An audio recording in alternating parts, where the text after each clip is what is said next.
Good. All right. We're going to call the meeting to order. It's about 7 o'clock. Thanks. The first item on the agenda are additions and deletions to the agenda. Are there any additions or deletions? I was going to have one. There's a request from the Affordable Housing Committee to reduce their membership. But as I look on the website, it looks like their membership is 7, and they currently have 6. So I want to make sure I'm understanding it correctly, or if maybe this was already reduced and they just weren't aware. So I don't know if they ever were 9, possibly? I don't think they were. They I think weren't. they were. Okay, so I just need to get clarification maybe before I ask you guys to So do that. we'll just clarify, because they do have 6 active members right now. And along with additions and deletions, are there any public comments from the audience? Visitors? Going twice. Yeah. Okay, I will mention, our plan is probably to go into executive session at the very end of the meeting. At that point, we'll cease the TV broadcast, and if there are any actions that the select board takes, we'll come out of executive session and make those actions, and they'll be reflected in the minutes. Item 3, reappointments to boards and committees and commissions. We do have a policy on reappointments, which basically say if those who have been serving have been doing it in an effective and appropriate way, or without any issues, and serving appropriately, and they wish to be reappointed, we do that somewhat automatically. We have a list, I think, that you've provided. Yep. So there's a list in your Dropbox, and I believe it's on the, let me just pull it up.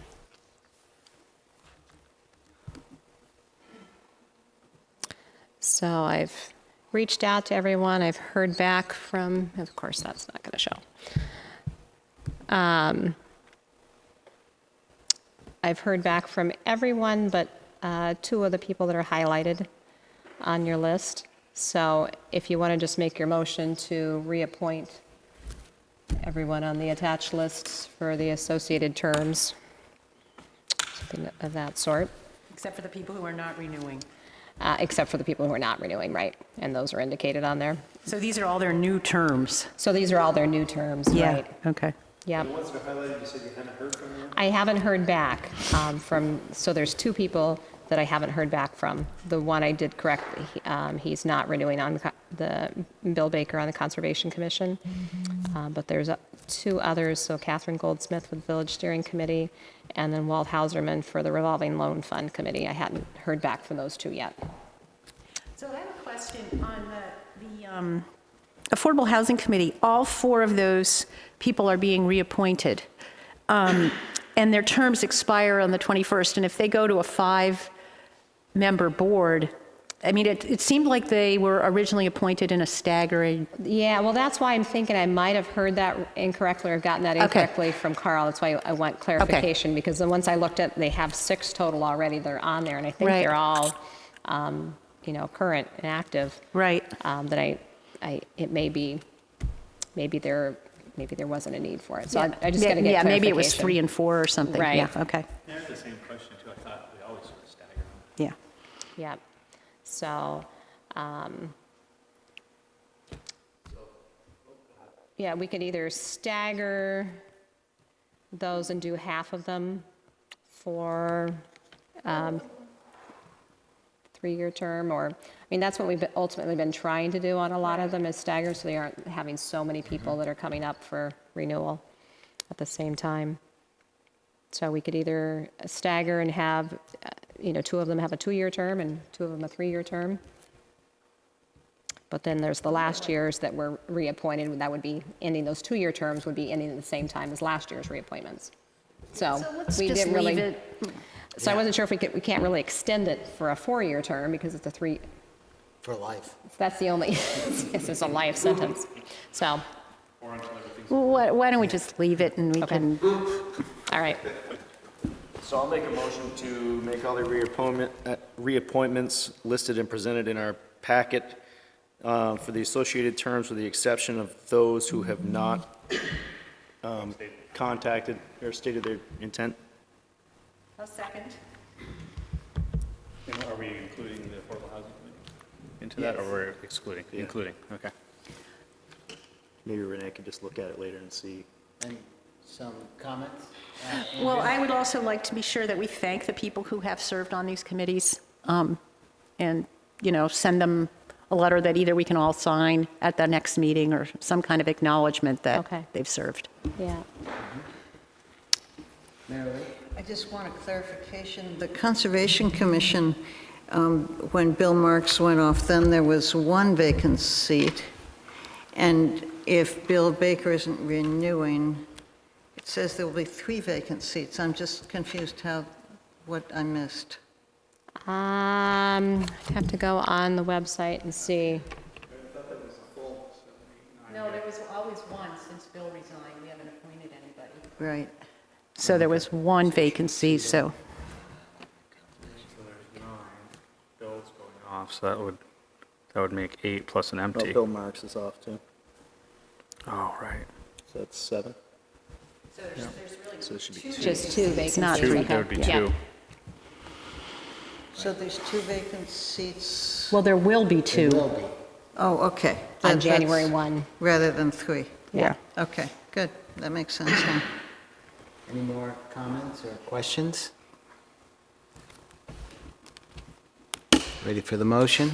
All those in favor of the motion to reappoint those identified in our packet document, say aye. Aye? Aye.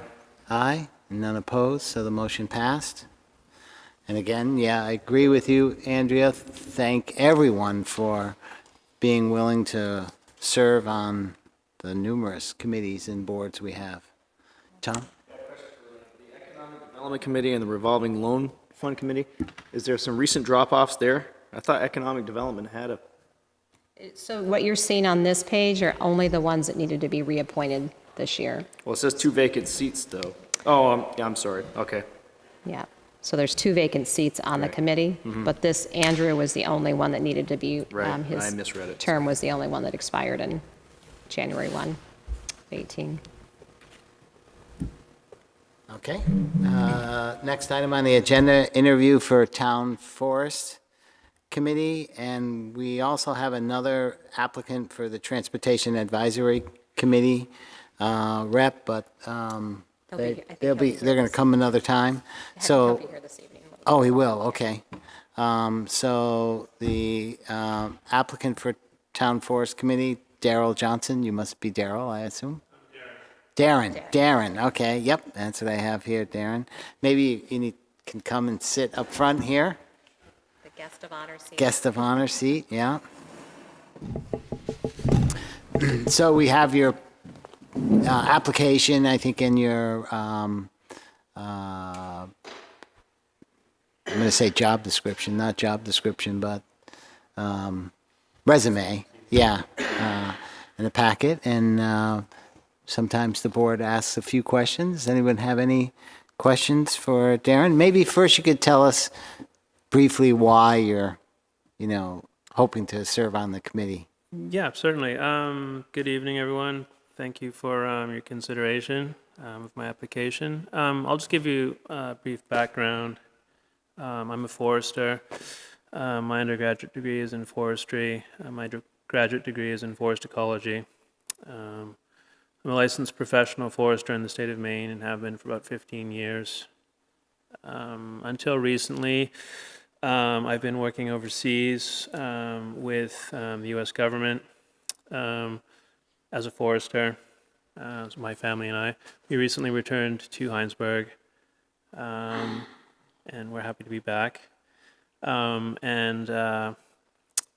My family, my 2 dogs, my wife, my 2 children, and I, we really enjoy the town forest.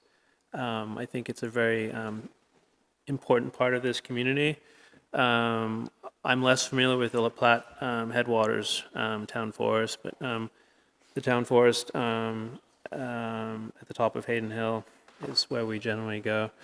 And I think it's a tremendous resource, and obviously takes a lot of work and time and commitment to maintain. And I think with my background and my experience, I could perhaps assist with its management. And I think that would be a good way for me to give back to the community. As forestry is something I know about. My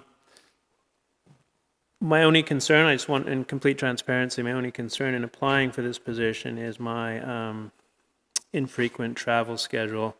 I'm a consultant, and so my main clients are, as I said, the U.S. government, also the UN and the World Bank, and most recently Rainforest Alliance, which is more local, Richmond. But that does mean that I travel from time to time, usually 3 weeks at a stretch. So I just wanted you to know that. I may not be here when I'm needed all the time. I'll try my best to be, but I also have to make a living. So,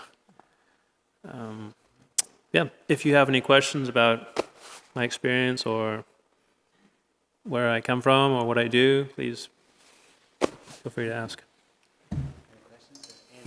I guess in regards to your travel, I mean, do you travel, like, you think it'll be 6 times a year for 3 weeks, or? Generally, it's,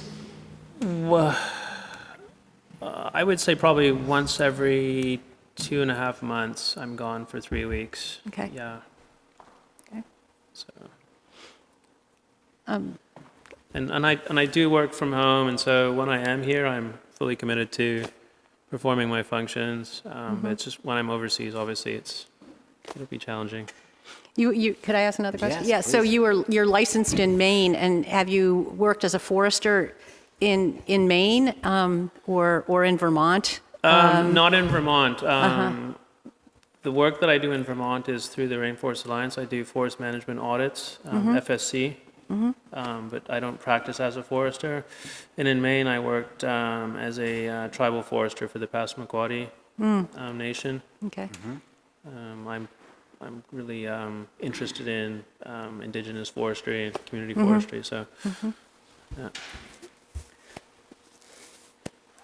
Marilee? Yes. Well, I have to say, I think we're very lucky in Hinesburg that people can work remotely, because otherwise, it looks like you might have to be living in DC or someplace, or New York City. Yeah. Your resume is really impressive, and you're obviously a very idealistic person who really wants to give something to humanity as you can through forestry, and I think we're really lucky that you're interested in joining the Forestry Committee, so thank you for stepping forward. Well, thank you for saying that.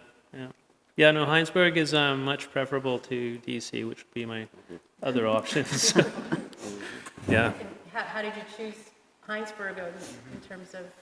So Vermont. my wife is from Maine, and when she graduated from law school, she applied and was successful in getting a job at a company called ARD, and they have an office in DC and one in Burlington, so it was quite an easy decision. And then I'm more of a sort of introverted person, and I like being out in the countryside and having space, so I really wasn't keen on living in Burlington or South Burlington.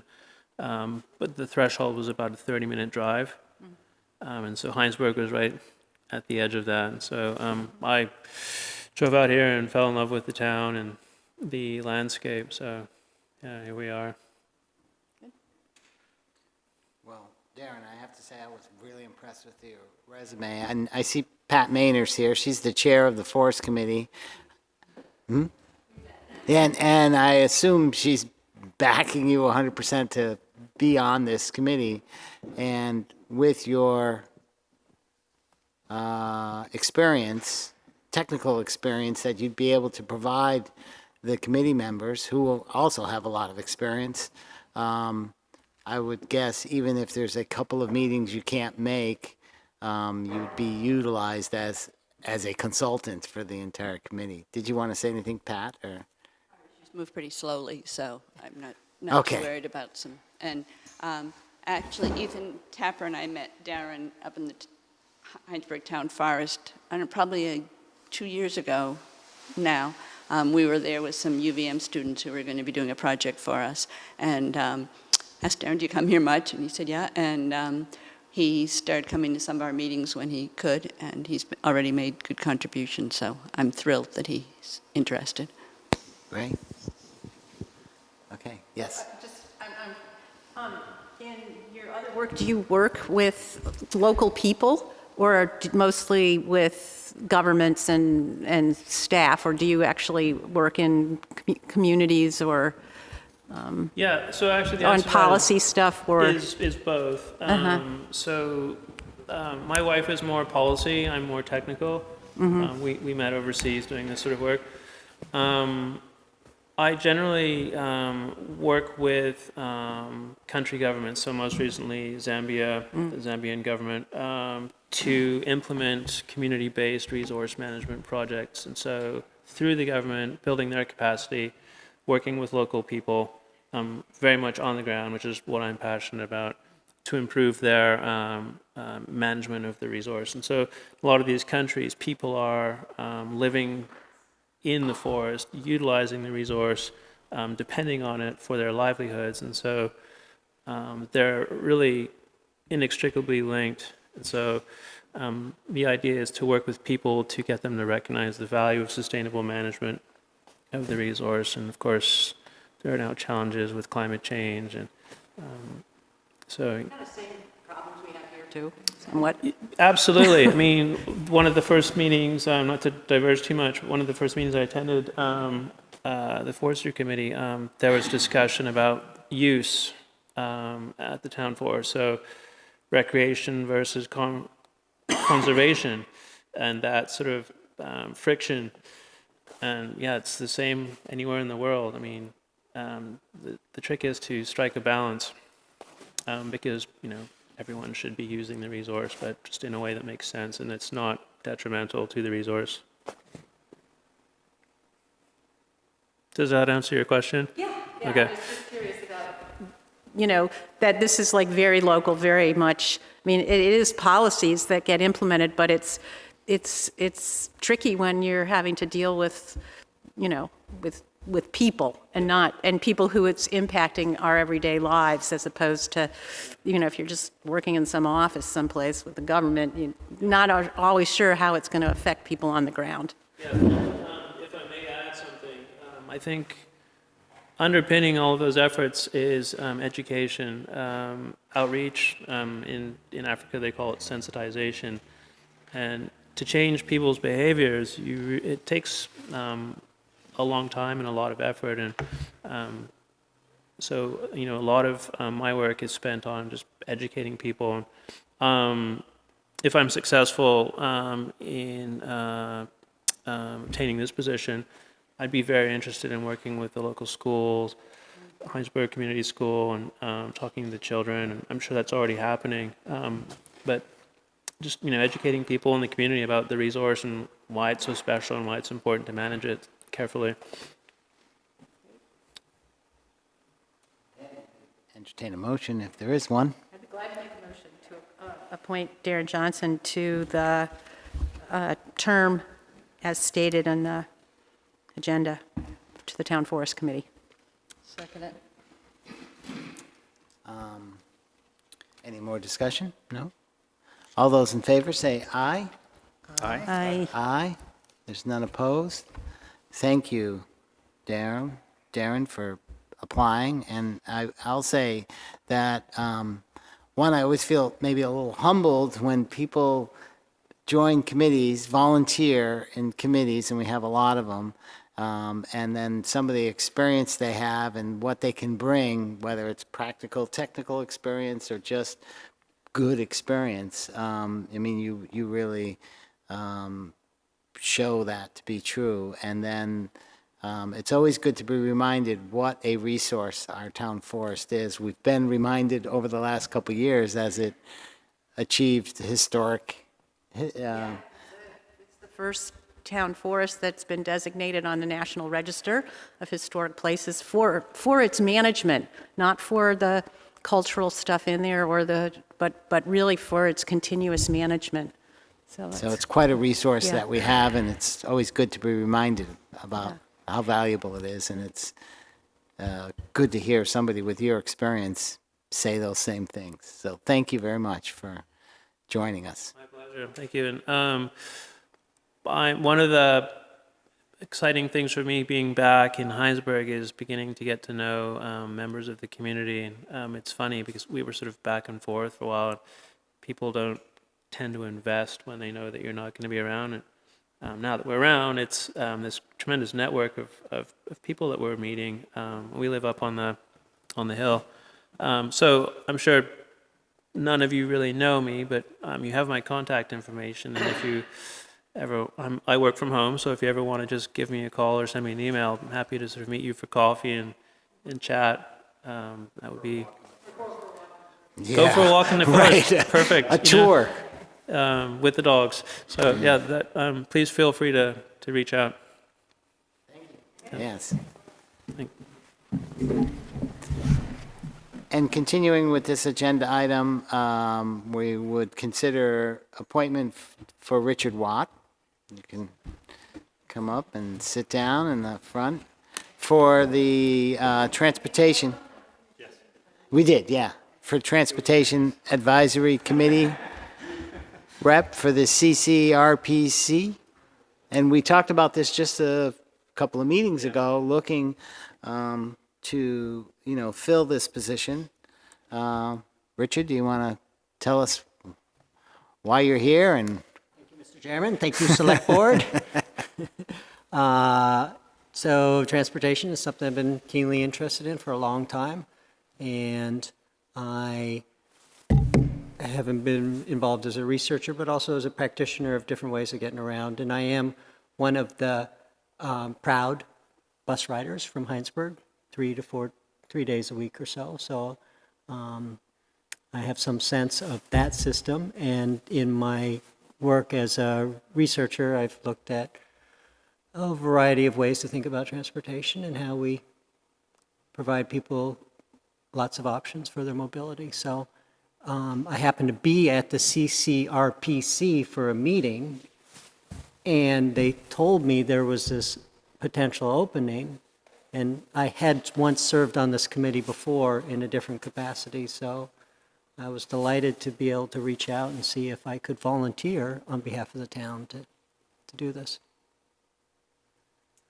any questions? What was the capacity that you served previously that you're referring to? So the committee has representatives from different interest groups per se, and so there's industry, rail, Andrea may remember them, but there's an environmental seat, and I served in the environmental seat for a while. Oh, But not every town sends a rep. yeah, and so, this is some of the similar agenda that goes before the full board happens at the advisory committee level, but it's a chance to vet and flush out sometimes some of what the board is going to talk about. And Almost everything that we talk about as the commission pretty much has to go through the TAC before, so things really get worked out in the details in that committee. There's lots more questions, lots more kind of ability to participate on that committee and flush it out. So it's a really, and it's an opportunity to think about local transportation issues, but it is the Regional Planning Commission, so it's really good to be able to wear both of those hats and understand how it really works as a system. And I think Richard will be a really good representative for both of those perspectives, I think. it's interesting, there are a lot of things going on in the round, but I was on this maybe 10 or 12 years ago, and it meets the same time on the same day. Yeah, some things don't change. Any other comments? I'll say I'm really glad you're volunteering for this, and we mentioned that the transportation piece of the regional planning is where a lot of the money is too, and transportation is a huge energy. It has a huge energy demand, it is required by every citizen, whether you drive or not drive, to get to the doctor, to do, it's just critical in our everyday life.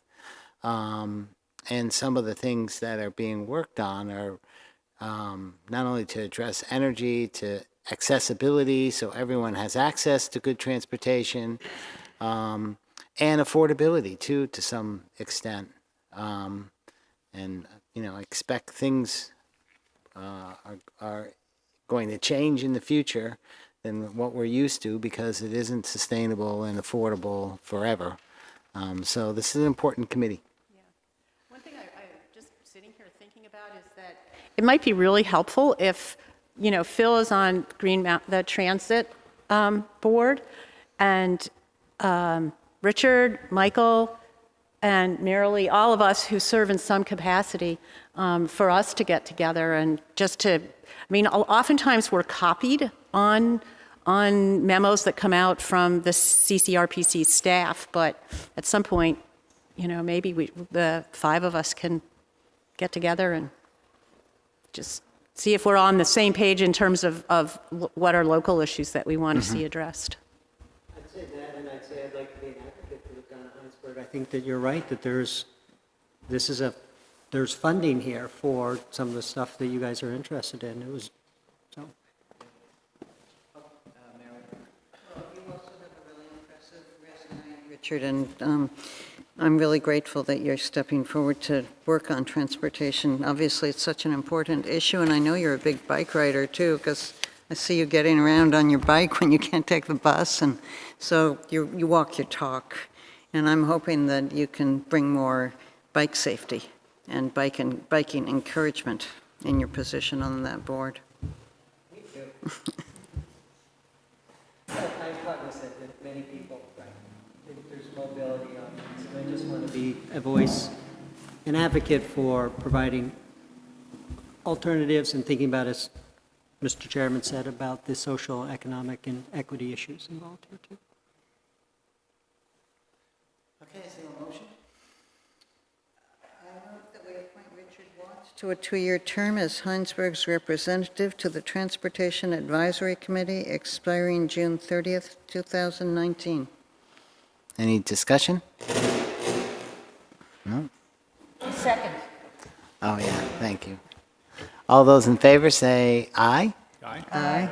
Aye, and none opposed, so the motion passed. Thank you very much, Richard. And Richard, before you leave, can you just fill out your contact information for me? Okay, so that was quite timely, since it was less than a month ago, I think we were talking about filling this position and reaching out to people who might be interested. The next item, item 5, is on the agenda, request to purchase an angle broom for the Toolcat. I think Al Barber is here to talk about it.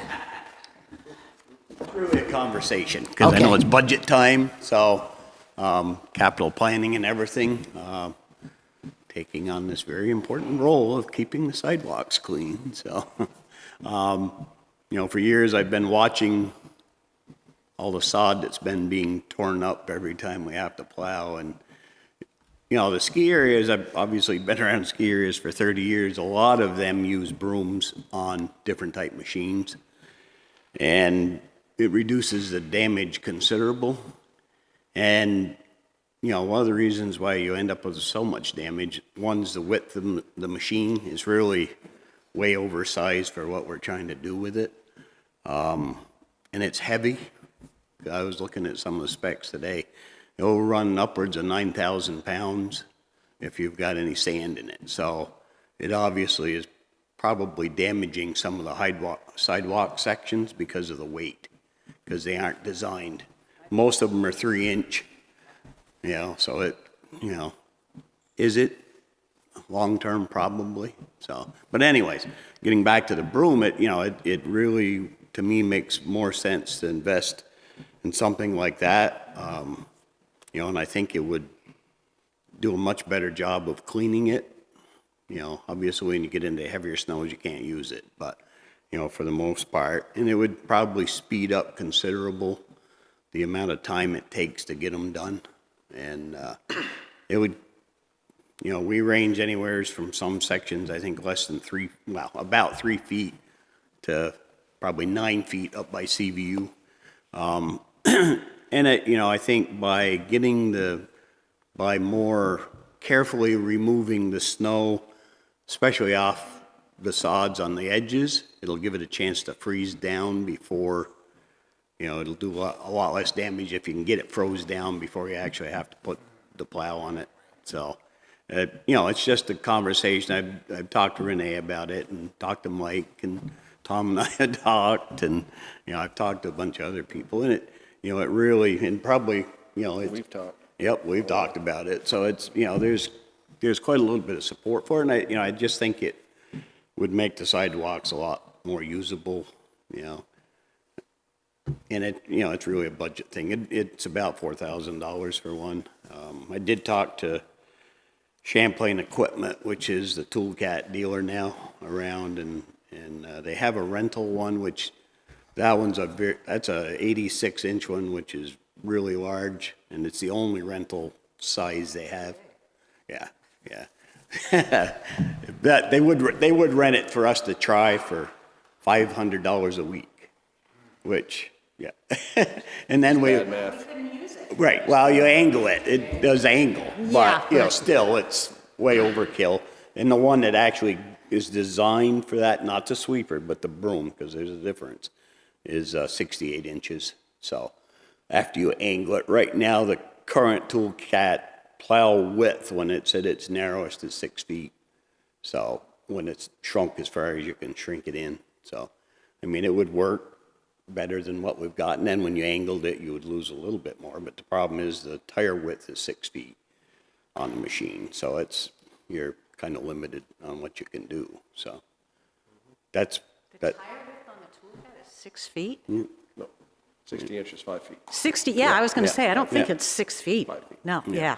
So, and it's, it's a pretty heavy machine. So, and it really wasn't designed to do what we're doing with it, but it does it, I guess is the way to put it. Because it was designed for what it Well, was doing, and if- it does work with the snow blower, and, Right. I agree that sweeping is a very excellent Yeah. alternative, Yep.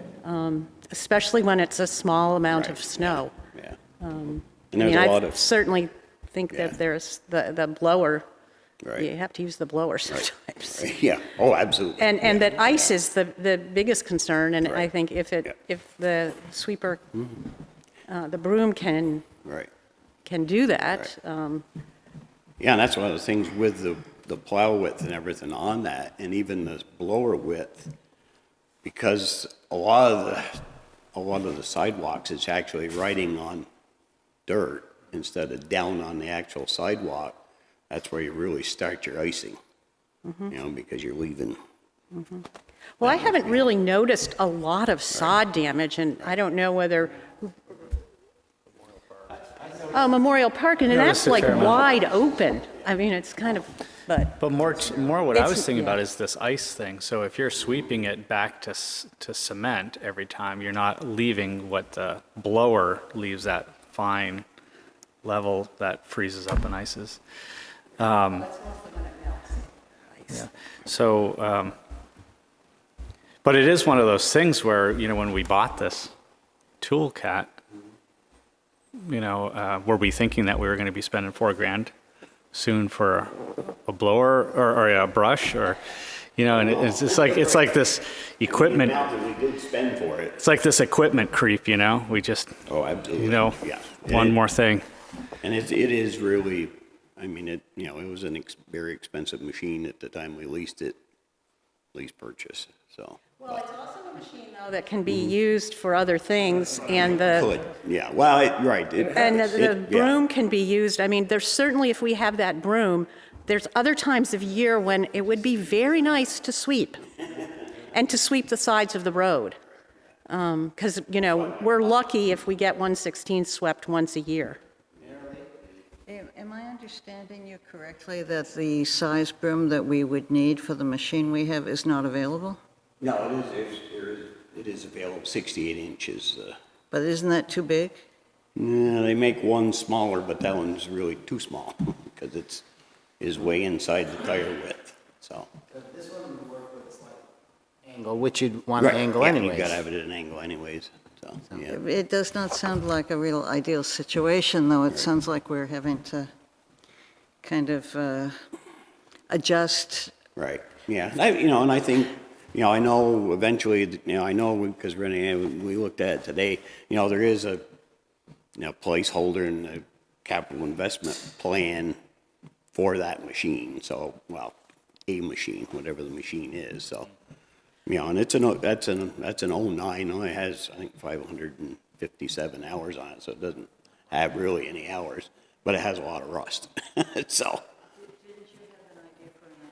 Well, I think down the road, we should look at probably a tractor, like Town of Richmond uses a John Deere tractor with a V-plow on it. That's, yeah, and that's what they do all their sidewalks with, which again, that would come into, use around the lagoons, because you can use a regular deck on the back of it, where the Toolcat, we don't have the Toolcat that has a 3-point hitch option on it, so, but down the road, I think we need to, especially the length of sidewalks are beginning to get, time is key. One, you Right. wouldn't be plowing with the toolcat. No, but it has, yeah. Yeah, but, I know. okay, yes. Tell me about that, Tom. So, Yeah. Did you want to say something, Tom? when Al first presented this to me in a private conversation, it makes sense to me as somebody who's plowed these sidewalks. The plow does damage them. It's wider than many of them, and I think the broom will do a better job. And like you said, you can use it to clear the sand. So whether or not this, I don't know if we're going to do it this year. I'd like to budget it at some point, and whether this is the machine we put it on, maybe we could think about that and talk about it. There is only 500 hours on that machine, so I think if we make sure we keep it washed and take care of any rust, it's probably a good machine for quite a few more years. But the idea of the broom, I certainly think is one that we should pursue, because it'll do a better job. I thought you had said this afternoon that it might be possible to trade in this heavy machine They're always, and do an always even a- trade for a smaller, it's always a smaller you know, tractor that would serve our purposes actually better. Yeah, it's always a. And then we wouldn't have to pay the extra 4,000 or whatever for the broom. paying the extra for it. Right, yeah. Yeah, oh yeah, I think it was 60,000 or 68,000 we paid for that when we bought it, so, and because it has all the all the attachments. All the but a attachments broom. with it. But a broom. Right, they have a lot of attachments now for them, so, yeah, but, it has a lot of options, but, like I say, down the road, we really need to look at how much distance, how many feet of sidewalk we have, because we're adding it all the time, and, I don't, I'm not We haven't sure. added anything in a while. Right, Yeah. Yeah. yeah, so it's a consideration, and I think it's, we've got to figure that in when we look at that, what we're gonna do, for a machine down the road, whether it comes time to replace that, or if we go with something different, so. Rather than spend the money for the broom Right, yeah. at this point, Right. would it be better to trade in this machine for, I don't think we're at that point, because I think we don't know what we need yet. And, the other thing you can think about too is, we do have starting to budget for sidewalk repair. And if we're having problems, obviously the older, narrower sections are probably most of what we're gonna repair, so see if we can get them wider. The 3-foot Yeah. sections are not in bad shape. They just are too narrow. Yeah. And those are in Commerce Street Right, yeah. and Memorial Park, which is, unfortunate that one's so narrow right there. Worse in front of Good Times, between there and the Catholic Church. Oh, Yeah. yeah. Is Yeah. all sunken down, which, why I Yeah. think the broom would be. Yeah, yeah, and it's one of those things, if you do, we purchase a broom and down the road, when we go to trade it, or whatever we do with it, keep it, buy another one. I think it's just, we need to really look at what the use is, and, you know, how long it takes to do everything with it. And there's nothing in the budget this year? No, no, Okay. yep. So it sounds like during the budget discussion, there'll be a consideration to put this in. And it seems like even though, you know, the long term might be a more utilitarian piece of equipment, tractor or something, it seems like, you know, we've invested in this, and $4,000 for an implement doesn't seem like too much if it's gonna, you know, do a better job of sidewalks and also better for maintaining the sidewalks, even not in the winter. Yeah, Stuff like yeah, that. so it seems like an appropriate thing to budget. Especially that blows a blower. I And, mean, I Yeah. think- I mean, there are two, you know, sides to it being big. I mean, Yeah. it's, you know, you put the forks on it, it lifts heavy things. and Exactly. It I mean, doesn't tip over. right. There's a lot of pluses. Yeah. It's a I mean, good I've had machine. machines that are too light, and I'd much rather have one that's too heavy. And we build those sidewalks to the federal specs, and, you know, if we can take a heavy-duty truck on them, I think yeah. I mean, that's like you build them to interstate standards. Conversation. Yeah. I mean, it's certainly a timely conversation because Yeah. we're meeting Yeah. this week for our budget meetings, and then on the December 11th and 18th, we're going to be talking, that's going to be the start where the Yeah, select board's and this discussing goes each of in the these. buildings and Buildings and facilities. budget, yeah. Okay, that's good. I think, yeah, it's good for us to get an introduction to it.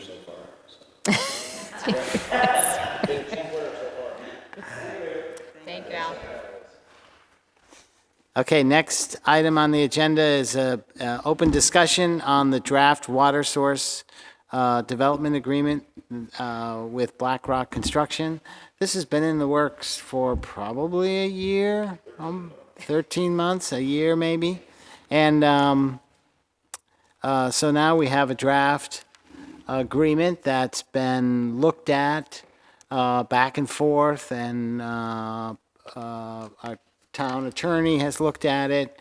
The water, Eric and the group from the water, and I think Alex, through the town plan, some select board members, including myself, Renee. And so there's a copy of it in our packet. Did you want to talk about it? Sure. I did send you an updated version because our attorney provided some comments this afternoon. I sent them out to Eric and Phil and Alex, who, as Phil mentioned, were also a part of this process. They were good with it. I sent it to BlackRock for them to confirm, and once all was good, I uploaded that version and sent you guys an email with an updated. It's in the Dropbox, yeah, the newest, the latest one is, and I sent you an email with the latest and greatest Dropbox link so you could see it. So that's in your packet, and as Phil said, there's been a process at least, well, for 13 months, but in the last 6 months or so, both Phil, Alex, Eric, and I have sat down with BlackRock and gone through this agreement. We've made edits on our own, and then we've kind of passed them back and forth. Once we were all in agreement, then it went to our attorneys, and our attorneys have each made edits, and we've looked it over and felt like this is ready for the public discussion and to move it forward this way. So it's before you today in its entirety for the first time. And really, it's just an opportunity to get it out there. We won't make any decisions today. We'll probably discuss it at our next meeting, but not necessarily for decisions, but some, perhaps thoughtful questions. I'll give you sort of my take on it. I think going into it and the process, it almost starts 2 or 3 years ago, where we obviously it looked like we were having some constraints with water and wastewater, and 1 or 2 or more developers at different times have said, we want to work with you. We want to all work together to see if we can solve some of these problems. I think this is an honest attempt to work together. I know I came into it without even looking at it, saying, well, I don't want to give any special advantages to any of the developers. They all should have a fair shake at their proposals and what works best in the town. And I think, quite honestly, while BlackRock has provided this opportunity, they have the property, they have what appears to be a very good well site, it is very close to where we need wells, so low cost to tie it in if it works, and doesn't really give any special advantage, a fair shake at the water resource along with the other developers. So it really does sort of just open the door to solving our problem of water constraint. And it's a good door because, again, it's close to the water treatment building. And obviously there's a lot of process ahead of ourselves before we even after, if this gets approved. So it's there for everybody to take a look at. And if we have questions, we can try to answer them. But if ideally present questions ahead of time, because some of them will require some a thoughtful response, I think. Should we ask questions now? Or You can. questions to Eric? Yeah, Well, if you have okay. any specific Yeah. ones. One is, I wonder how much our engineers, Alderton Elliott and Cindy Sprague, have been involved in this. Up in the hot seat. Cindy's been involved in it to a great extent. Okay. As a matter of fact, Cindy and I picked the prospective site Okay. with it, me keeping us, basically, it was a blend of keeping us, close for pipe distance, but geologically separated. So we're pretty, we've got, of course, geology is part art, part science, part luck. So it should be in a different vein of water than our current wells 4 and 5, but it's, straight down and already established right away across that field, that we already have, water and sewer mains. And it's basically as close as we can get and still be likely in a different vein of water. So yeah, But we won't know, there's not been any drawdown tests done yet. not yet. We're not, well, it's not deep, it's not where it needs to be yet. Right. So that's another question I have, is that basically we're saying that once we get the yield that we're looking for, then it becomes the town's responsibility to get the permits. And along that way, we could find out that it's going to affect other wells, or that there's testing it that's not going to meet something. I mean, we found that at Japrag's, that it's got some kind of contamination in it, which, we would be taking that risk in any well. So Right. I guess I think that it would just be helpful for us to anticipate what all of those steps are that we have to take after we get what appears to be the quantity, because, and I think it's reasonable that we would pay those costs, but I'd really like to anticipate what all the pitfalls are, or what the permits are, and so we know that. And then there's the other question that I had, is that if for some reason that we're not successful, then there's a clause in here that says that the town will continue to pursue, I forget where it is. Section. Yes. Move forward. Right, we'll still try, but I'm just curious about how our lawyer interpreted that, because let's say who's deciding what timely is? Right. To me, that's a big question, and I think we want to stay in control of this situation and not be forced to do something when we're not ready. So I would like further assurance from the lawyer that that's not going to inhibit us, or. So that could be a question. Yes. A formal question we get. I Yeah. mean, those questions you brought up, I think were ones we really did discuss. The fact that, yeah, we do control the process and nothing really happens until the state gives us the permit, which requires the drawdown test and a lot of other tests.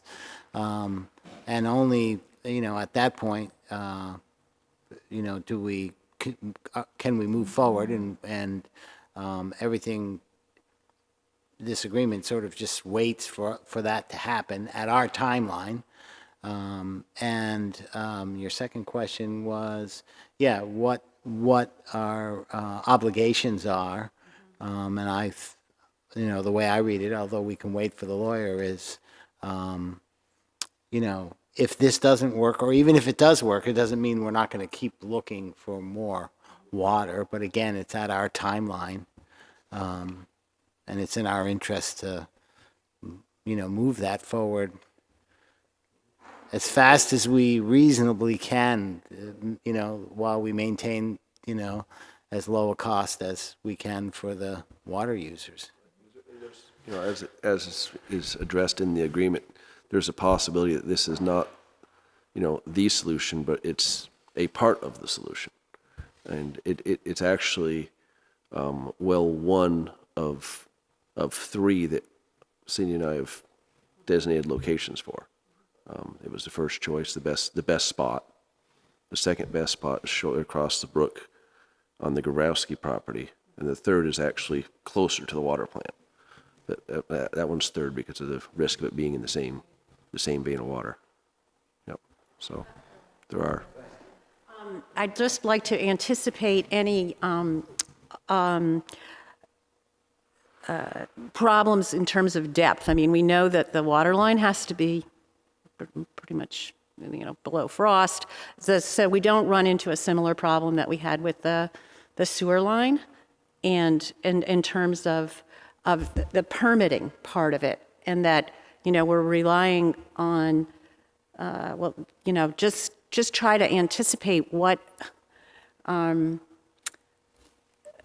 problems may arise because there's not clear oversight between what's the town's responsibility, the developer's responsibility. So some kind of spreadsheet, and make sure that whoever's responsible for what permits, that it's clear. So we have a checklist, and that if there's, we're going to have to tie that well into the line that's going over there, or it's going to go directly its own line. And so what?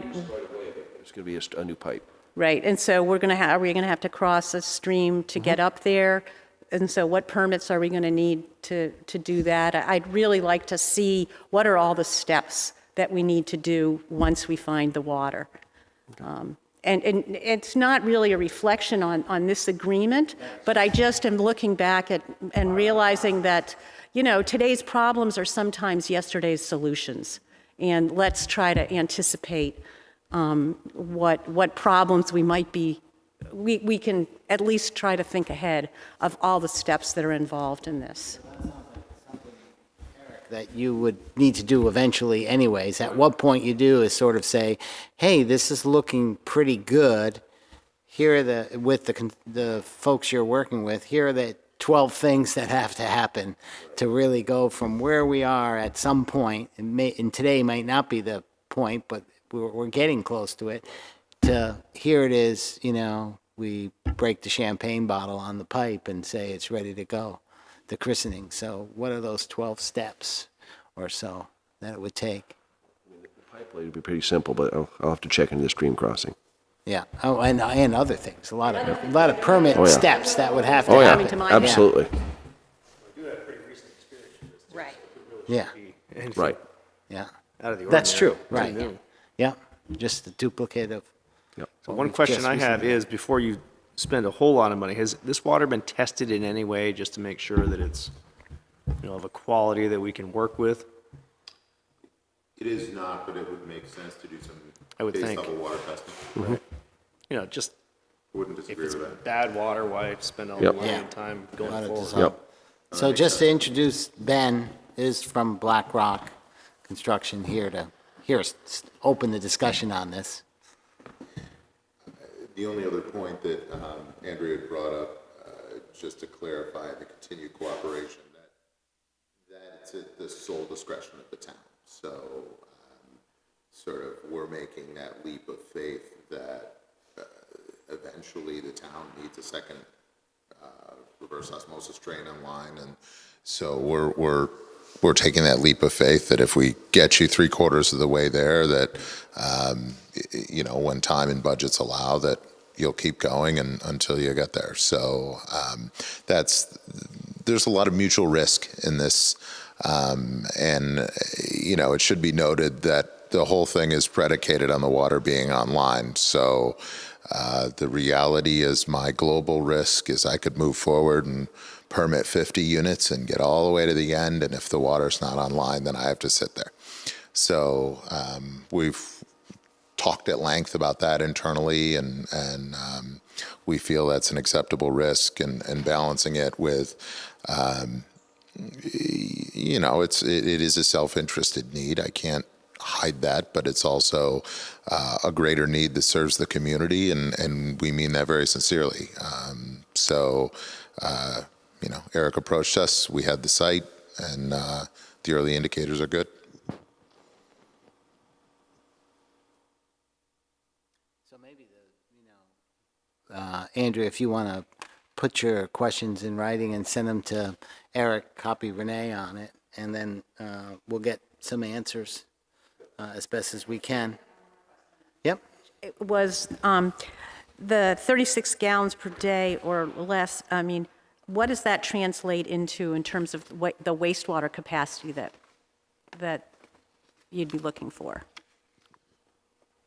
It's an open, not secret that we've put together a phase one proposal that would follow this whole process. That is, I forget, I think it's 47 units total, as well as a proposed 50-bed senior or congregate care building.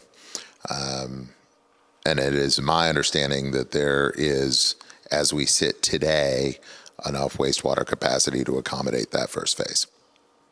Yeah, I guess I'd like to ask Eric to do the numbers and. Wastewater is just, as far as the way wastewater calculates versus water, rough numbers, you could say it's about half. Okay. So they'd be looking for. Like on a three-bedroom unit, it's, the wastewater allocation is 42% of the water allocation. Yeah, I guess it would be really good for us in general to have that equation of amount of water translates to X, because it depends on type of use. It does, because Yeah. since water does it at 150 gallons per bedroom on residential. Doesn't matter how many bedrooms you have, that's it. Wastewater, it's 140 gallons for a one-bedroom unit, and it's 210 for 3 and above, and that's it. Yeah. So they do things completely different, so there's not really an equitable, factor you can use. Right, but I think if we have a chart, we can see, because I think it depends on the types of uses that are being. Well, and we actually, full transparency at this point, it does us just as much benefit as the board to understand exactly what that is. And given that we have a phase one plan already put together, it might be good to share that with Eric, and we can see if it all fits together. And that way we're all on the same page. And that's good for us to know, because if it doesn't quite work and we need to reel it back, then we can reel it back. We wouldn't look to move it up, like we've sort of put what fits and work that out with Alex, but it would help us adjust or make any tweaks we need to prior to going to a preliminary plat, rather than having to do it during that process. So I think that could answer the board's questions as well as help us effectively plan, so. We just use the state numbers, so if you use populate with Yeah. the state ERUs, that works. Yep. But I think regardless of just of Black Rocks, I think it's in general that we should really understand the relationship so that, because we're needing to make decisions not just on Black Rock, but in the context of the whole asset that we have. So seeing those numbers somehow, you know, in some kind of chart way, I think would be really helpful to all of us to understand that, because we need to make decisions on individual applicants, but we always have to keep in mind what those effects are on our other assets. So I really appreciate that.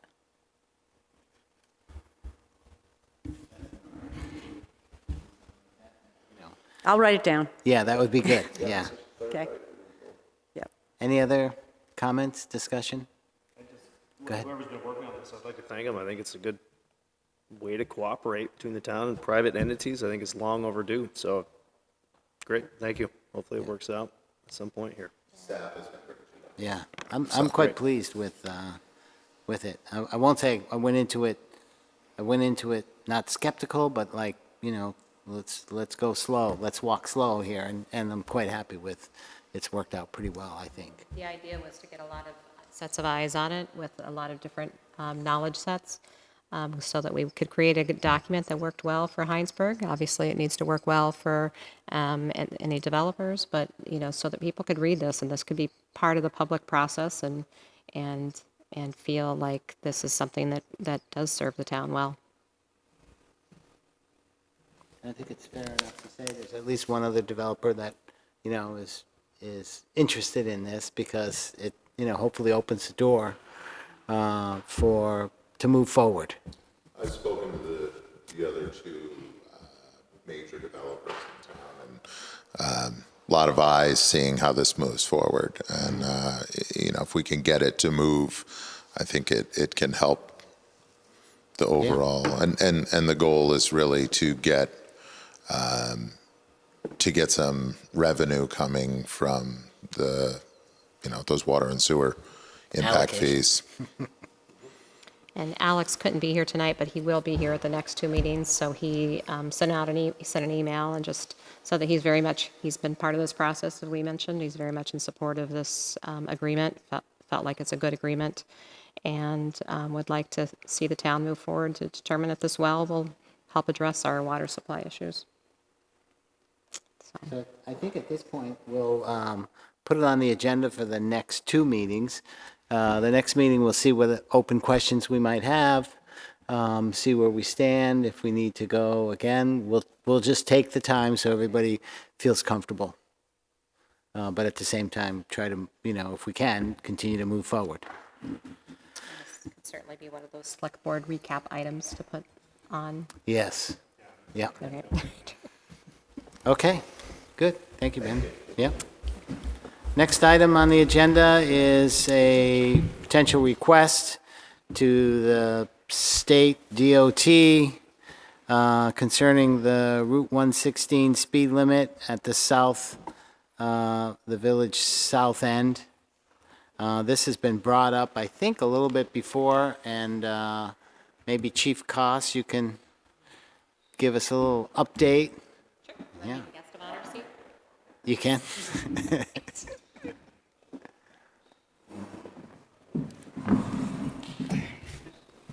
Just a little off balance. Yeah, you can give us just a was quick little- primarily brought up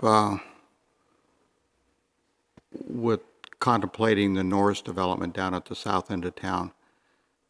When VTrans went through with their paving thing, I specifically formally requested no passing to at least do something, and because that is dangerous. People are turning left into South Farm, they're turning left onto Bug Hill, and people are passing them. And VTrans, I take that road, I went around the corner, and I'm going slow because I'm taking a left there, and somebody went flying by me, and, you know, yeah, on my left, and there's no passing there, and you're No, just there is barely. passing there. That's the Well, problem. yeah, you're just barely, you get that 40-mile-an-hour speed limit, but it is dangerous, very. But go ahead. No passing because of a lack of statistics and like that. One of the things, though, is if you slow and you go to turn in and you turn into a car passing you, guess who's at fault? The car turning left is at fault, Yeah. and I think that's ridiculous, but Yeah. nonetheless, that's the way the reality is. It certainly doesn't hurt to ask. The only concern I have is if I can't get them to do a no passing, I wonder if they would consider doing a 30. Well, I mean, that is the start of the village there. That's where the condos are going. It would seem logical that that would be where you would start 30. Did they have an Act 250 permit, these condos? They must have. And V-Trans should have weighed in then, or we should have. Oh, right, they got the Remember? So they designation that didn't have to go didn't. through it. So that's our opportunity when they ask for the municipal impact and for us to advocate to V-Trans, because V-Trans has to weigh in on an Act 250 permit on its, and so we have some leverage in that process. And, I certainly agree it doesn't hurt to ask, but it's very important that we recognize those places where we do have leverage. Well, the other thing, too, is you're going to have a sidewalk along 116 when, at some point in this, and I really don't think 30 miles an hour is unreasonable till you get out of the village. If they do a speed survey on there, I don't know how that's going to come out. I know cars are going, the 85th percentile is probably doing better than 40. Right. So it certainly does not hurt to ask, and I would support it. So is it better if the ask comes from you or from the select board? It's better from the select board. But could you write a letter of support? Oh, you bet I could. Okay. And there's another letter in there, too, right, from The engineer? the engineer from the project. But see, what they also bring up, when I say they, I just figuratively, is the sight distance because of all those trees. When you come around that turn is if there was a way to open those up a little bit to where when you make that turn, you can see cars coming and like that, would that also be a safety factor? And I actually think it would be.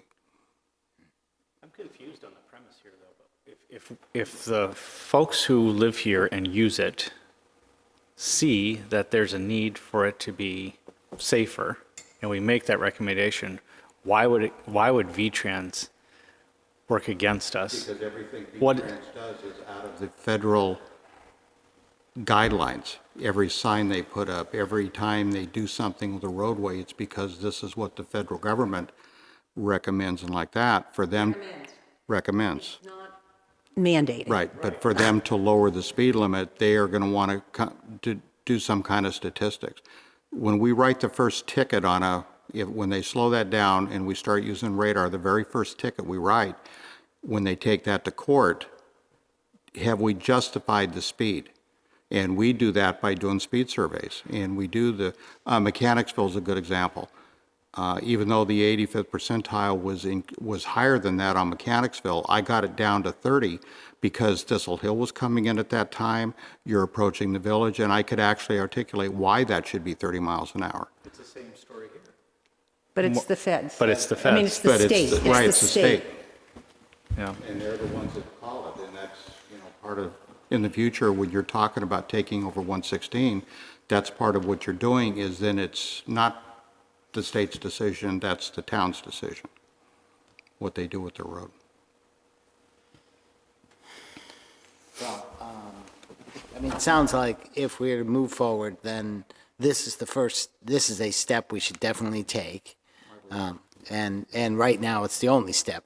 If we wanted to take a step, this would be the. I'm on the Highway Safety Alliance Committee, and I've got a meeting up with V-Trans as part of that committee. And what I can do is maybe talk to them on Wednesday when I go up for my meeting and just maybe find out is what can we do to kind of run that. Well, I think one thing, we should look at is to look at VTrans's own regulations about what they say within a village area. I think there are some specs that they've agreed to, you know, like we were able to reduce the travel width.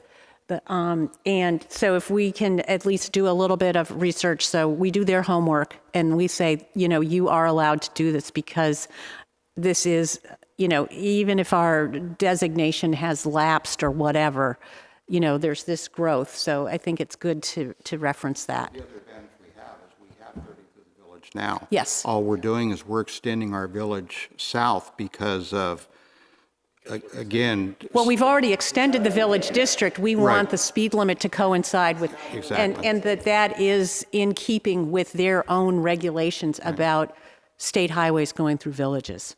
Right. To this, then Alex is going to help draft the letter. Yeah. And then it would be sent, Okay. yes. Yeah, Yep.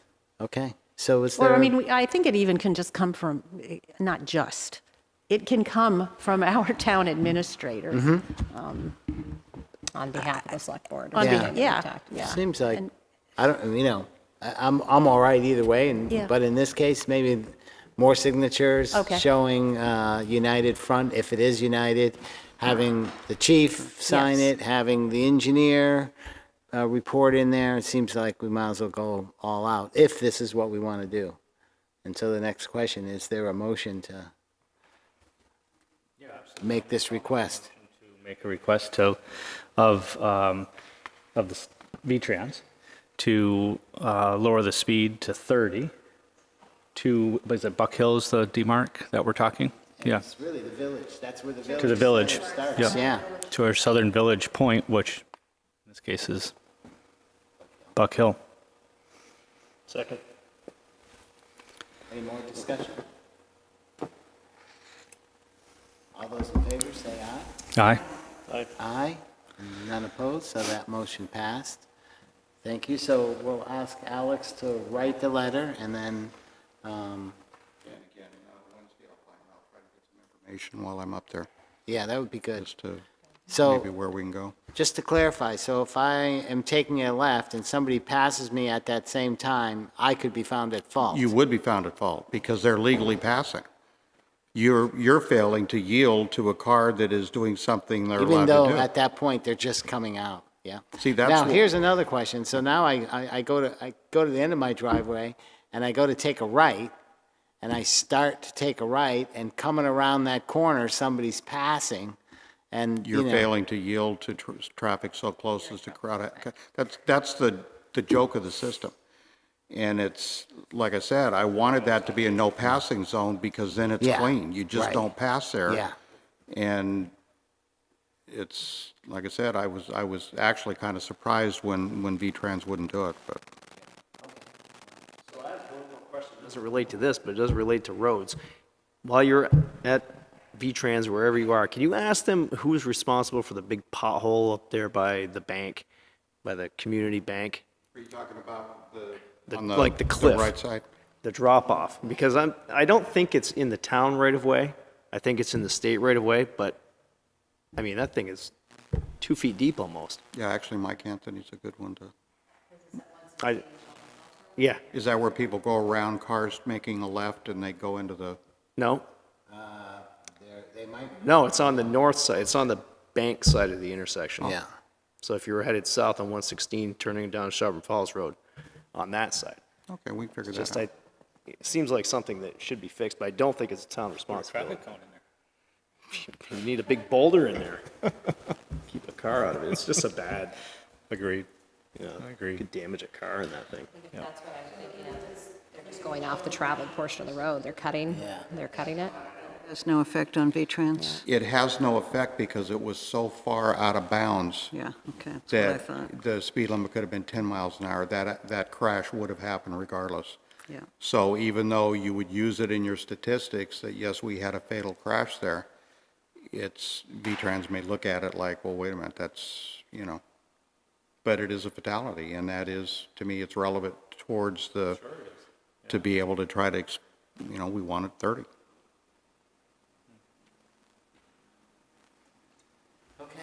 Okay. Frank. Glad you're feeling better. Thanks.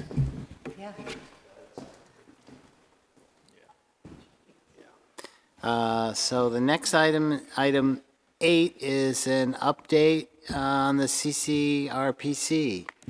So did Mike? Yeah, I thought he was going to be here for this, but maybe he's going to come back in. Oh, so he's probably coming back in. Alex, again, isn't here, but he had updates that he sent me for the 2 committees that he serves on, the Planning Advisory Committee and the Long Range Planning Committee. So I can either read those updates. So for his Planning Advisory Committee is one of several standing committees established to oversee the CCRPC's regional planning activities and policy development. In particular, the PAC is responsible for reviewing municipal plans and working on policy associated with Act 250 review. Each Chittenden County community is represented on the PAC, and most representatives are municipal planners. As such, the PAC also serves as a forum for education and information on important planning topics. This committee generally meets every 2 months. So that's his update for PAC. And the Long Range Planning Committee oversees the Commission's development of the Metropolitan Transportation Plan, the Regional Plan, and other long-range planning activities. So both Andrea and Alex serve on this committee. Andrea is a member of the overall CCRPC board, and Alex is a member of the PAC. This committee is currently involved in reviewing several updates to the MTP and regional plan, so the Metropolitan Transportation Plan, often referred to collectively as the ECOS Plan, Environment, Community, Opportunity, Sustainability. Major revisions are being made to the energy chapter of the regional plan. Revisions and updates are also being made to the MTP based on current population, housing, and employment projections and related transportation system modeling. The MTP address transportation infrastructure and ultimately identifies projects for federal funding. Revisions and updates are also being made to the Chittenden County Comprehensive Economic Development Strategy, particularly with regard to community infrastructure improvement projects like Hinesburg's water and sewer systems. So that's for his 2 updates. Did you have anything, Andrea? I would say that currently on the, the long-range project, it's the ECOS plan is the MTP and the regional plan. The funding that we get for transportation, does supply a lot of the funding for things that you might not think of as transportation, but basically it helps fund all of the other kind of land use planning because we need to understand what our demographics are. So it funds a good portion of that. Some of the other funding that comes for the RPC comes from the Agency of Community and Economic Development at the state. The dues that each town pays, which is based on our grand list. And on the long-range planning, we've been focusing mostly on the CEDS, the economic development. And it's a compilation of what our strengths, weaknesses are, threats, opportunities, and it used to be that it was very much a document that was driven by GBIC, Greater Burlington Industrial Corporation, and focusing on kind of getting projects that would be eligible for federal funding. And we would be needing to make up lists of our projects, so a wastewater treatment plant, our water treatment, so that in theory we might prioritize some of those projects at the regional level, but at this point we aren't doing that anymore. It's not a requirement. It's not ever going to be looked at. So at the commission level, we decided that it was good for the towns, for all of us to add what projects we're thinking about for municipal infrastructure, but it has no it really has no value other than to ourselves in the county. Information sharing among us, and so we can see that. I would say that there's, we've had good participation that these subcommittees that Alex serves on and that Mike that we all serve on are really where most of the work gets done, and that the full body of the commission relies on the work that happens in these subcommittees. There's December 12th is kind of our annual opportunity to invite all of our legislators, the Chittenden County senators and our representatives from our towns, to a meeting. It's an early morning meeting and a breakfast meeting, yep. And, certainly any of us are welcome to come. And we try to make a presentation to them so they understand. A lot of them, if they're not serving on a transportation committee committee in the legislature, they may not understand what our role is. It's really, important to understand that all these projects that are kind of capital projects that we develop in what's called the TIP, we can prioritize those. The state VTrans prioritizes it, but ultimately it's what the legislature decides they want to fund. So there's a lot of, we have both the Regional Planning Commission and the state have a very kind of objective criteria of how we go about this, but ultimately it's a political decision that gets made. Is it always funded on a project by project, or is there a certain point where a certain amount of funds go to the Agency of Transportation and then they, allocate it? There's a lot of back and forth, but basically it is, there's Project to project. It was whether the CERC was going to get funded. Yeah. And whether the Bennington bypass was going to get Right. funded, and that got decided in the legislature. Would this CVU intersection redo, would that have been at that level, or would that be the DOT getting funds and choosing where to use it? That would be federal funds, and I don't think that would be, VTrans has that on their list, and they would probably go with the recommendations at the RPC, but what happens is another project may come along that has kind of higher priority or is further along. A lot of it has, sometimes it's just sitting on someone's desk, and they don't have the in-house capacity to move that particular project along. So. That was a question I was actually going to ask you about timeline for things, projects that have been there forever. Is there any a factor involved in helping move those forward if they've been, for the length of time they've been there? It's very much... that project has been on the books since the last edition, and I'm just wondering why it just keeps getting pushed back. They have to go through right-of-way acquisition. I would say that it's not atypical of any project that I've seen of the 20 years that I've been on it. It's not taking any longer than other projects, kind of, in that, you do the scoping, the preliminary engineering, then the construction and right-of-way. Alex has been very good at, sending in, I think, semi-annually reminders to VTrans to move it along.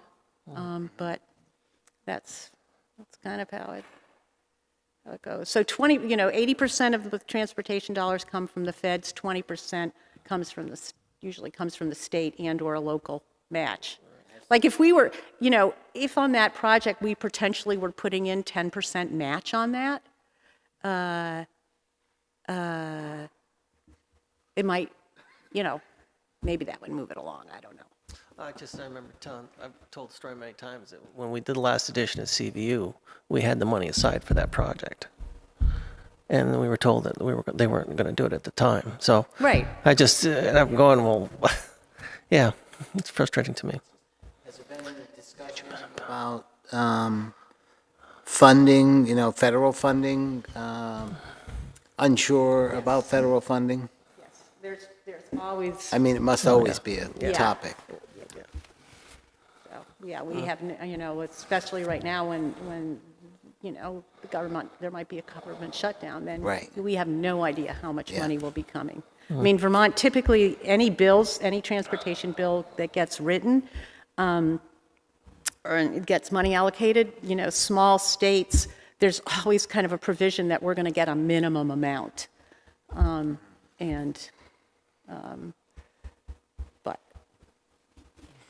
so. So Renee gave a little update from Alex just before you came in. Was there anything that you wanted to add? Talk about the UPWP projects submissions. Well, thank you for waiting. Can you talk a little bit about what they are? Because I'm still struggling. I haven't met yet. We don't start meeting until January. But the request, yeah, go. Request goes out from the Regional Planning Commission staff to solicit proposals from the town of what projects we might be. Right, yeah, Alex usually comes forward with and it could be also a request from our sidewalk, our Trails Committee could put in a request. The planning, Alex really is doing that from the Planning Commission, but also, I think, in conjunction with Trails or understanding what our sidewalks are. Even affordable housing could, we could put in a request for that. So it's a synopsis, request goes in. There's the committee that Michael will serve on that looks, the staff compiles all of these. They come in kind of different categories about whether it's a money that can be funded, a project that can be funded with transportation dollars or whether it has to be funded through those other dollars. And, sometimes we have, millions of dollars worth of projects that more than what can possibly funded. So it's, decisions get made. That's the committee that Michael serves on will make a recommendation to the full board. And the board votes. And then the board votes on it. And there's public hearings through that process. I believe Alex is going to speak more on that when he comes on the December 11th or 18th, and I think he's reaching out to other groups right now to try to come up with that list. Actual construction dollars or a mix? All of it is planning dollars. All of it. I mean, the tip is actual construction, but everything has to basically start. You can't get any construction dollars unless you've gone through the process. But, a lot of the projects are, most of the projects are planning. So it will have started with a scoping study and then. So where do we stand with the Mechanicsville sidewalk? How far have we gone with that? The Richmond one? Richmond Road. So we've had the We've done scoping the study. scoping study, so if we want to pursue that, then we could put that on the UPWP to, we would have to make a commitment that we were willing to 20%. 20%, yeah. Yeah. So I think it would take some work on our part first to then start to move forward on that. Maybe you could give some examples of some projects. Because I'm still, that have been Well, some funded. projects? Okay. It doesn't have to be just this town. Maybe Oh. just like, you the mentioned intersection, first. Conservation Commission, you mentioned several committees, yeah. and I'm trying to get a big scope Okay. of what to see and what to expect. Well, one comes to mind, lights for the intersection of Silver Street and 116. Would that be something that could go through? That project, the Silver Street project, I'm at the light, crossing lights. right, but I'll give some past Sure. examples of what has Sure. been funded through it, was the scoping and engineering for the changing of the intersection. Yeah. The changing of this intersection. The sidewalk project, the rec path, from the post office to the library, that was funded through this process. Signalization projects on Shelburne Road and Williston Road to get all of those signals coordinated. What the other things that are funded are, well, pretty much everything that happens at the Regional Planning Commission is funded through the UPWP. That's the work plan for the entire organization. So doing research on helping businesses do flex scheduling so that we can reduce traffic by not having everybody commute at the same time. Working with the hospital, the university on park and ride and commuter stuff, educating their workforce. Working with Green Mountain Transit on possible new routes, ways to reduce emissions, working on a regional bike path, making sure that each of the bike paths and what's happening on individual municipality is going to link up with other towns. Basically, everything that the Regional Planning Commission does. And then I mean, that's the work plan for the year. So it identifies what the staff will be working on and what there's grants available for consultants. So a lot of what the staff does at the Regional Planning Commission is manages projects that are actually being executed by consultants, whether they're engineering consultants or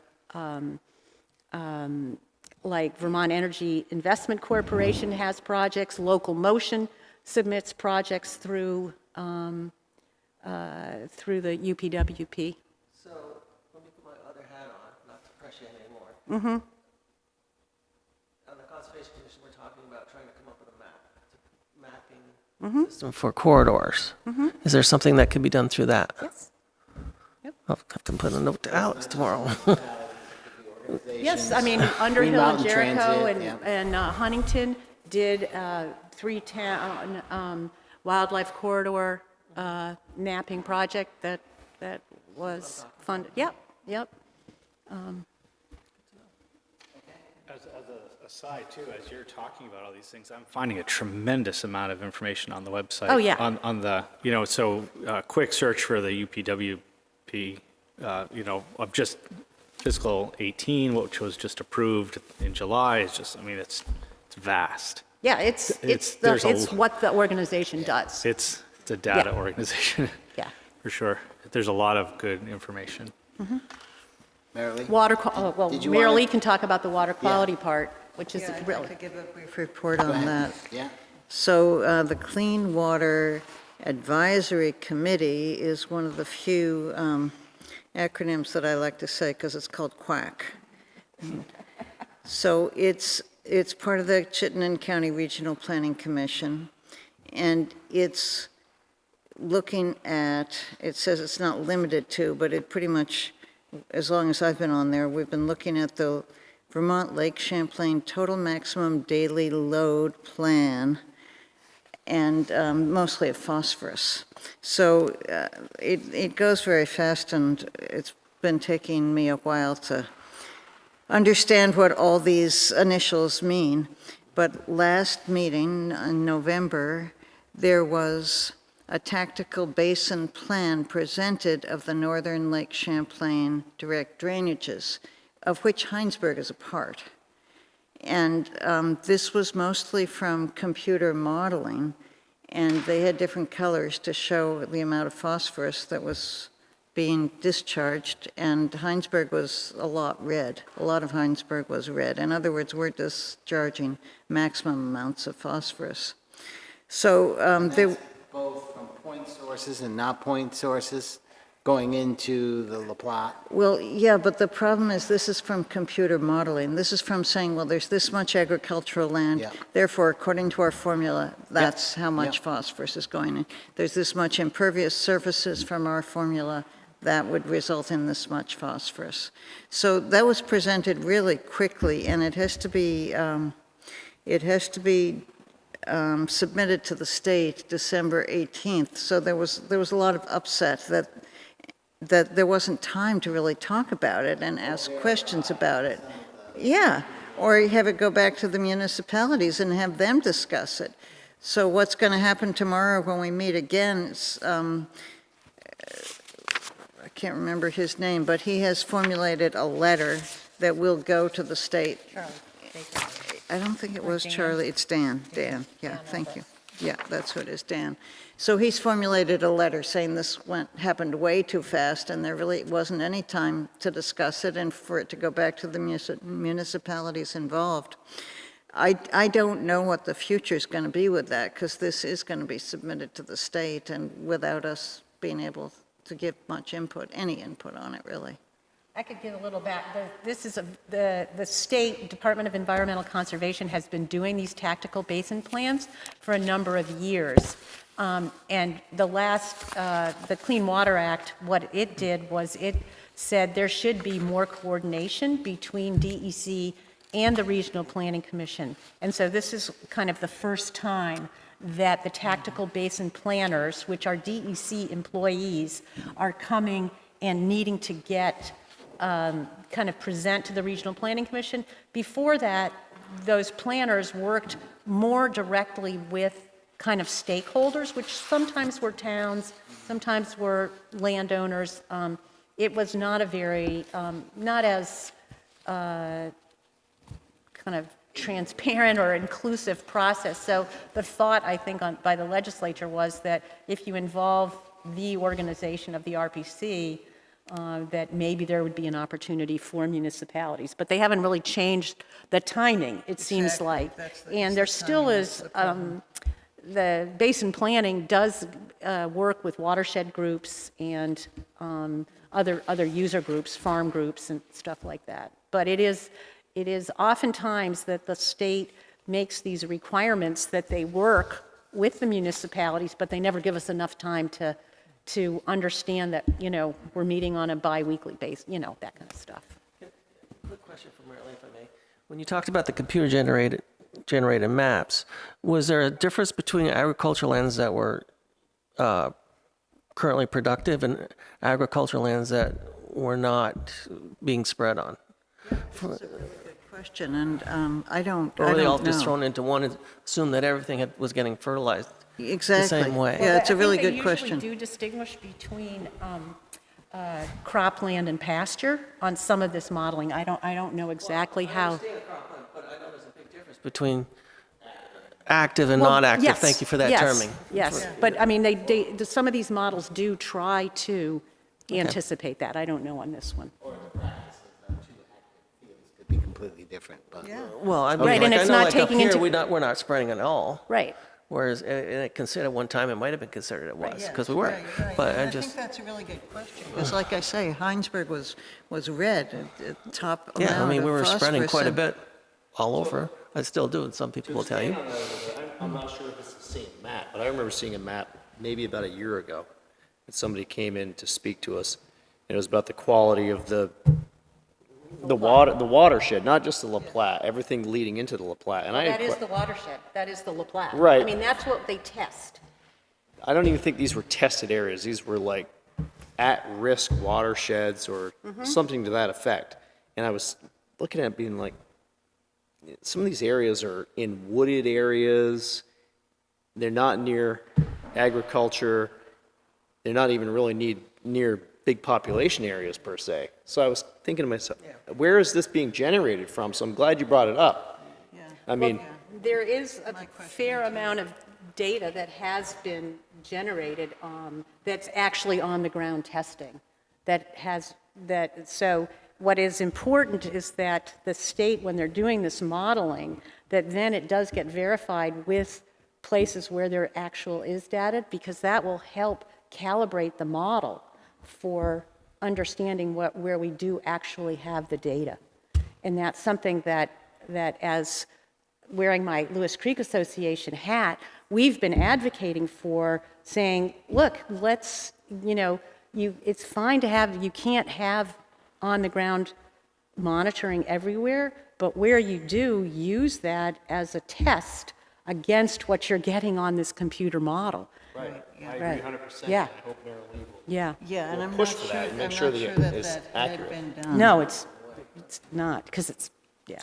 Yeah, I mean, we just don't have the animals that we used to. not Right, too but long it's, ago. but I think what people forget is that there's an awful lot of phosphorus that is being, the state monitors it, their annual monitoring is at the mouth.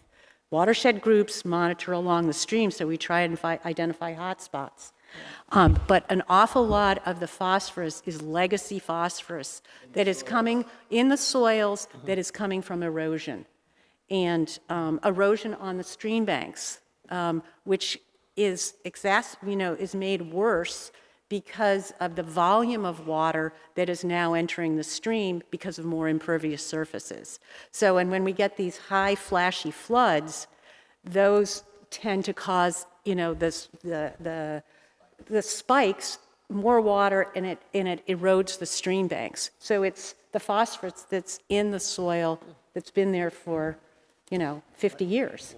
Because Yeah. as I recall, Lewis Creek, on their testing, they did find that Hinesburg actually is emitting a lot of phosphorus. We are. We have a ton of impervious surface here that, we are not treating for stormwater. Right, yeah. I mean, a big portion of it is 116. That's why we built the rain garden on Silver Street, was that water, the state, they were the responsible party there, but they weren't obligated to do anything about it. This brings us right back to that conversation we had about how we're best using our money instead of putting so much money into building a new wastewater Right. facility and trying to find Right, more cost-effective ways to, right. Is that the most cost-effective? Exactly. way to reduce phosphorus? The 80/20 rule would tell us maybe not. yes, yes. All right, are there any more specific updates? Dispatch? I Just a quick update. I think we've talked about that before, but. How many towns are involved in this discussion of creating the agreement? I didn't get that the other day. All of the Chittenden County, because it's going through the Regional Planning Commission, all of us are being kept aware of it. The towns that are actually making the decision Yeah, that's what on this are the ones that do the dispatch. So there's just two? No, Three, four? no. So I know. There's I was reading it. Shelburne, Burlington, South Burlington, Colchester, and Essex, I think. And so what has happened is that there's been agreement among all of those communities that they would like to do this regional dispatch. And this has been talked about for 50 years. And this is the farthest that it's ever gotten. So there is support from the staff who actually work at the dispatch. There's support on it appears so far, on the elected officials of those communities. And what they're proposing is to create a regional dispatch where the voting power resides in those communities. I mean, it may be that they're going to centralize a location, and they're going to work towards that, but what's happening is that they're going to vote to create a district, kind of like the Lake Iroquois Municipal District or the Solid Waste District, but it's just going to be those municipalities that already have the infrastructure and the staff to do that. So we will end up probably contracting with this regional dispatch. It's probably going to take a year or two, so we'll currently continue to contract with Shelburne. Now, I was feeling like it would be, if this is going to be regional, like why can't we all have a vote? Because that's our problem now, is like, Shelburne decides what their budget is. We don't, it's kind of taxation without representation. You actually brought that up. Yeah.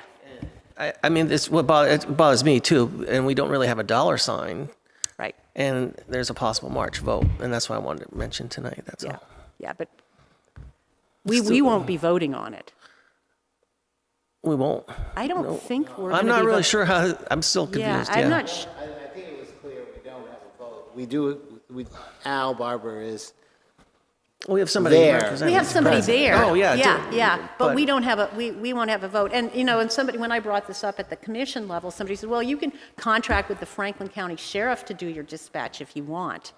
And. Well, today's technology, you might be able to. What? With today's technology, you might be able to. Right, but I feel like if this is a regional effort and we're trying to work as Chittenden County, look, don't tell me now I can shop around to, and we happen to be in a very unique position of having excellent, because people don't understand that when you dial 911 and dispatch are two separate entities, so, anyway. Okay, so I would like to say, we've started doing this. I think, Michael, you sort of had the idea. We should do this once in a while just because there's a lot going on. And it's helped me continue to get educated on what happens in the Regional Planning Commission. And because there is an awful lot that happens, they pull a lot of levers and strings. And so this is a good way to really educate us all and keep us informed on what's happening. So are we wanting to continue this at the second meeting of the month, or do we need? Yeah, Okay, but certainly quarterly seems appropriate. quarterly Yeah. updates, okay. Yep. And if anything, we get the email. It is hard to go through that and to just, there's so much there, but obviously, if anything of interest really comes up that impacts Hinesburg or, the region and our town at the same time, that's critical. Well, we'll hear from Alex probably about Right. what he wants to do for Yeah, the that's UPW. a good one, Right. yep. I just think the idea of talking about it in this forum for the cameras is a good thing, Yep. rather than just the emails. Yep. Down here, the red is Hinesburg, the highest phosphorus. Erosion coming out of the hills. Yeah, Yeah. right. although the Right. hills, It's not the hills, it's. the hills I mean, are yellow, that's low. Okay. It's the agricultural lands and the impervious surfaces. Yeah. Okay. All right, we'll move on to the next item. Number 9, just a budget status report, first 5 months of fiscal year 18, which is, according to my calculations, 41.6% of the entire budget, if it was being spent evenly across. Yes, which we know it isn't. Some things impact immediately, and some, are kind of choppy. But I thought it was well worthwhile to go through it. Did you want to? Well, I guess my first question, if you guys have had a chance to look through it, is there anything that stands out to you that you want some more information on? Go ahead, Andrew, because I had some questions been too. looking at these for a long time. One thing that there are several places where we've spent a lot of money and there's zero amount in the budget. So that would be good to clarify why that happens. Right, okay. Yeah, and I actually had some of those questions too. So I'm wondering if maybe there were some changes. I know with certain vehicles, they were trying to track the maintenance that's happening on each vehicle, and so they've separated those out. So maybe that was just a starting point and they just haven't. Right, so like if we're looking at highway vehicles. Yeah. There's the Yeah. main 16,000 yeah, What page are you on? well, Let's see. Well, if you look at page 5, I think this is where we're seeing in the fire department, you have a line item, 4,568, which is vehicle maintenance, and then you have all the vehicles. Right, so that's So- what I was just speaking to. Yeah. They haven't, and maybe we don't care. We don't want to say, come up with a budget and tell us how much you're going to spend on all, 6 or 8 of your vehicles, because it's hard to predict. But it is showing which vehicles are taking the money, and you add up all those together. Maybe there's a way of up above, if you look at that line, which is vehicle maintenance, and what you actually spent really should be an addition of all those lines below it. So we talked A summation. Marilee can speak to this as well. So we had our department budget meeting with fire and police today, and so we had the same conversation with Al. So when you see the engine 1, 2, 3, and 4 listed out, they're trying to track the maintenance costs for each Yeah. of those vehicles. The one above that, vehicle maintenance, those, from that line item, they're using things that are used across the board on all the vehicles. So let's say they're purchasing washer fluid. That Yeah. would go into that I see. general vehicle maintenance line. But if it's specific to a certain truck or a certain vehicle, then it's separated out into. But There was nothing budgeted for it. So where does the budget for those maintenance things No, come? that's the good question. So I'm Yeah. not sure why, because I didn't think that was such a new change, but I thought that was something that started it. Maybe that we just started that last year, I don't know, and there wasn't a budget. Well, I mean, that's a big question, I think. Right. Because, I agree. Yeah. I picked up on this. I would assume it would come out of that 9,000. I think it's coming out And you of can it. see that in this case, the fire department's over their budget, I think, Yeah. if I add them all up. Yeah. Where the police are not. If you Right. apply the same logic, they're not. Yep. Oh, Al is watching. Hi, Al. So he's texting me right now. Make sure I've got it. So that the vehicle maintenance line is the lump sum amount. Okay. And then they're just trying to track each individual vehicle Which out makes of that total lump sum. sense, because you want to sort of look at it, because based on that, they may choose to, replace vehicles earlier or Right. budget better, Yeah. knowing what's happening. But it says that the vehicle maintenance is only at this point almost 25% of the budget. So they're It's not not, over it budget. doesn't look like it's adding it up correctly. Yeah. right, so yeah, that's where it doesn't. Right. It doesn't make sense when you look down where it's 100, that there just needs to be some. I think we choral- totally agree. There's Yeah. there's something. Because the maintenance on some is 100%, the maintenance Right. on others is 0, because it Well, hasn't. we all see that. We see that it's not, something's not quite right there. So but again, it's the 9th that they're trying to track to see which vehicles, where they've overspent on vehicles, so they know when something's in need of being replaced or where they're tracking. One thing you see on the engine 1, 2, 3, and 4, the years, those haven't been updated since they've replaced some of those Okay. engines, so. That's true. Yeah, Right. right. So I guess the question is there something that NIMRIC or This comes from can NIMRIC, do right. so it doesn't look so odd that it says 24.8, or whether we just need to make a note on this so that when we're reading it, we remember Right. why things look so odd. Uh-huh. Probably NIMRIC isn't going to help us, but. So we can work with Missy on this? Yeah, to we can work with clarify that with Missy and Al as well, and try Yeah. to come up with something so it's clear when you read it. But I mean, if we're gonna, we could do this a number of ways. If we're gonna have a summation level, where it says vehicle maintenance, and then try to break them all down, you wanna sum them all up against a budget number and, what percentage we're going. And we probably wanna do it, in the police, in the highway, everywhere where there's multiple vehicles.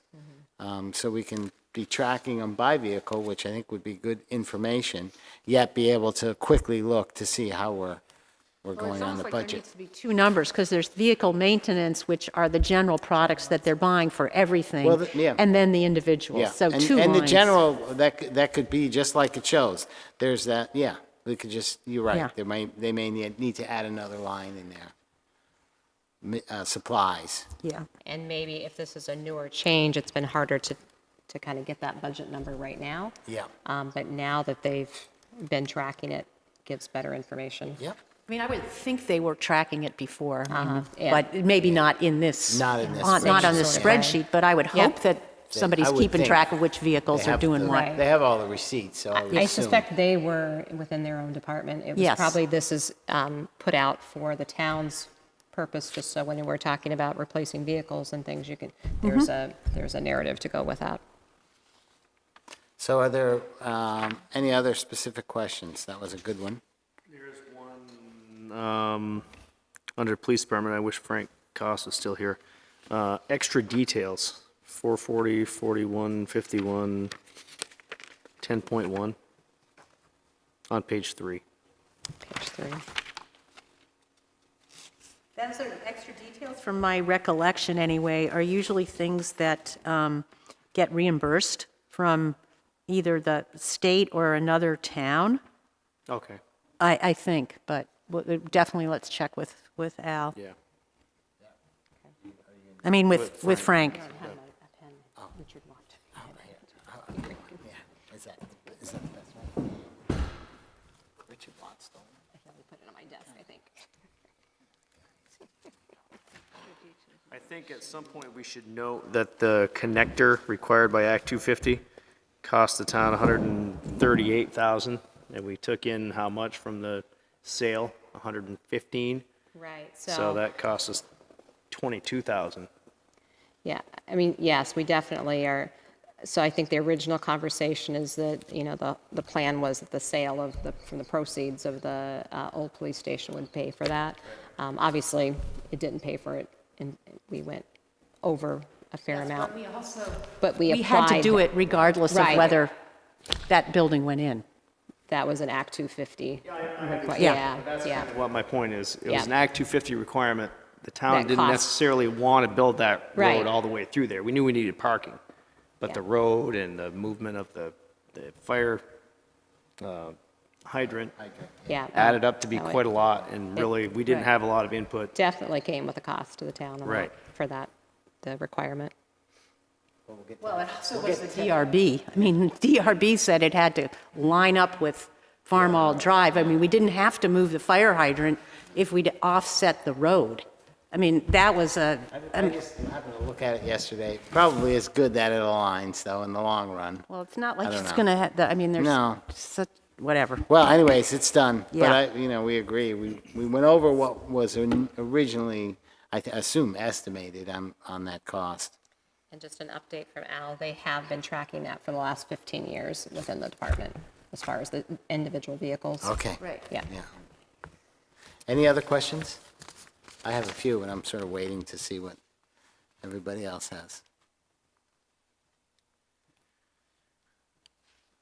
I have, so some of these places, so in the highway, we have just on page 5, near the bottom, is just highway professional services. So I'm assuming those are engineering services. It isn't, we went over a little bit, which isn't a big deal because it's not a lot of money. This is 440, 5100, 61. So those professional services, the question really is, so those tend to be engineering services? I actually did, I went on to Nemrick this weekend, and I did a detailed transaction on some of those ones that we've gone up high, just to see what was in that, just to make sure that were accurately charged to that line items, because some things I was able to find that they should move. So I have that printout. I haven't looked at it in detail yet, but I'm trying to gather it for the budget meetings this week. And my only question is, just, who knows what professional services is? But if it's engineering, yeah, right. So Yeah, just, right. somehow, since we, now, there's engineers sort of scattered out, it'd be good if it was, we sort of standardize. Professional services mean this, I Right, guess. yep. Yeah, it probably is. And I'm not worried so much about the money, just noting. And there's also Baldwin Road and Yeah. some of those. So I'm not sure which line item, if they were taken out of the Selectboard professional services or highway professional services. Right. We probably just want to standardize on how we Right. do those professional services. The next question I had was the summer highway, which is on page 6. Summer highway dust control. So we budgeted 37.5 on it. This is 440-5110, 21.05. So I guess my question is, the assumption I have just is that is for just for material only. So we must buy calcium chloride. I assume there's no spreading or equipment or in there. That's just how much it costs to buy the calcium chloride. It's just the calcium chloride. So when you purchase. add the equipment use and labor, you could probably double that, I'll bet. Well, it's everything else that's, well, what you don't have is the summer salary. Yep. Do Yep, so that answers my question. Then that brings me down just a little bit farther. Winter highway salt, $60,000. And, in my mind, I just look at that and say, that just isn't sustainable forever. So,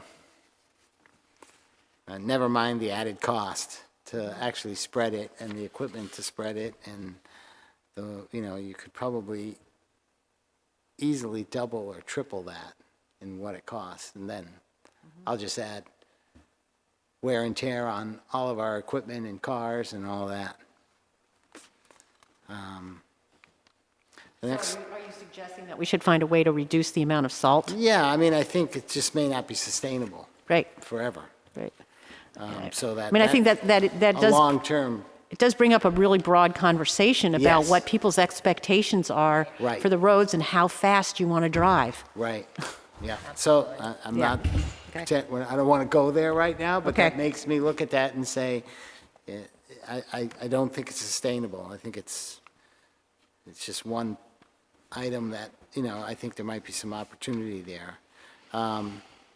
The next one is on page 7, Recreation Commission, rec facility maintenance. I'm assuming that's mowing, the last item, last line on that page.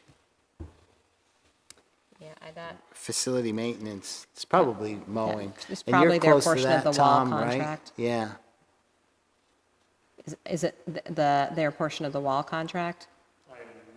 For the, Assume so. I can check that too. Trying to think of what else it would. Mowing Lyman Park, right? yeah, probably. What other maintenance is there? Well, they do Lyman Park. But I mean, And back here. aside from mowing, I'm saying. I mean, Town there's hall, been yeah, a behind little the bit church. of fertilizer purchased. I mean, it's very minimal. Yeah. And we've had some discussion about grouping all those contracts together for that. That cemetery and all that. Yeah, Oh, yeah. yeah. So anyways, just not such a big deal. And then the next item is, page 8 is almost halfway down. There's our 30,000 for the Lake Iroquois Association under the Conservation Commission, and I just noted to be determined there. Well, that's what they were in talking. Yeah. Right, that's that. And then on the last page, a couple questions. This is on page 10. The library, so they were budgeted, I guess, 216 last year. They've spent 108, so my assumption is there must be like a monthly draw on that they take it on a, over time, which makes sense. Right, I'm not sure how it's distributed to them. But then I look over just a little bit below that, CCTA funding. Uh-huh. This is for the bus, and I don't want to speak badly for the bus, but it looks like they get their money all at once, and why wouldn't we sort of do the same thing, like a quarterly payment? And I think we can pay them however we want to pay them. Is that an option, or is it, I think it because is. usually they send a bill. Yeah, right, It's but, just a one, it seems like maybe it's easier for Missy just to pay it and be done with it, but it seems like you pay it on a quarterly basis if it's for the year. Yeah, I don't know if I it, I mean, I know the RPC sends out an annual bill, Yeah. and, That's I it. mean, it's certainly something to ask those. Yeah. You ask your board. Yeah, yeah, I will. No, I Yeah, saw that, yeah, I will, yeah, yeah. Yeah. Do you think it would be possible to have Missy here next time we go over this? Because there are a lot of questions Missy could answer. will be here as far as, so her budget is on the 11th or the 18th? I'm trying to think which one. I think it might, I can't remember, but however we have it organized, she'll be there for that evening. But she probably knows all these lines and some of these, And the 9,000 for the maintenance, and then how it's broken down. Yeah. And a question like this for the library, could we give it all in one lump sum? She would have the answers to those questions. yeah. So maybe next time we do this, which may be in, I don't know, February or March, that would be good. I think that's a good suggestion. And she's probably helped make these NIMRIC categories. Right, yeah. Between her and Joan.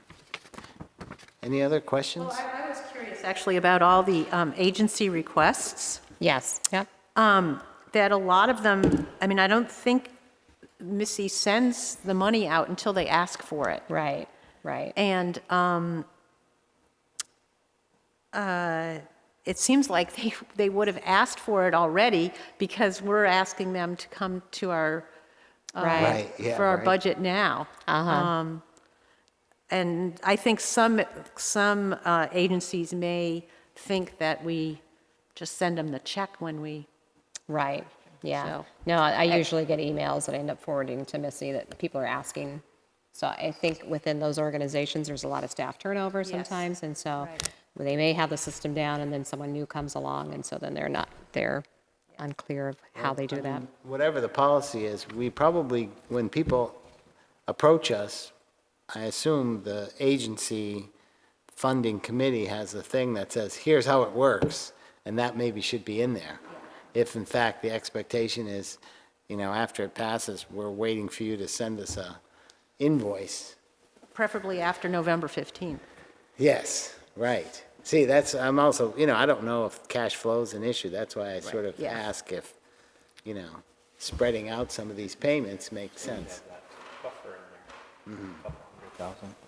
Yeah. Yeah, I don't, It well, keeps us in that we flow can let that first Missy week ask of November. her about cash flow. but- Some of them might work by the calendar year, too. Maybe. They might not request until after. Yep. January 1st, yeah. Any more questions on this? Generally, overall, how do we? I think generally overall, we're tracking isn't pretty wood. well. What's that? This Yes, isn't right, wood. right. Okay, then let's not say. I mean, the obvious thing is that we're tracking very well because we've been so short-staffed. Yeah. So, Yeah, I so mean, there's some again, I think, vacancies. thank you to Renee, thank Yeah. you to the Highway Department. Right, So, making up the difference, yeah. right. Yeah. That does make a big difference, Yeah. for sure. In the budget. Yeah, right. Only in the budget.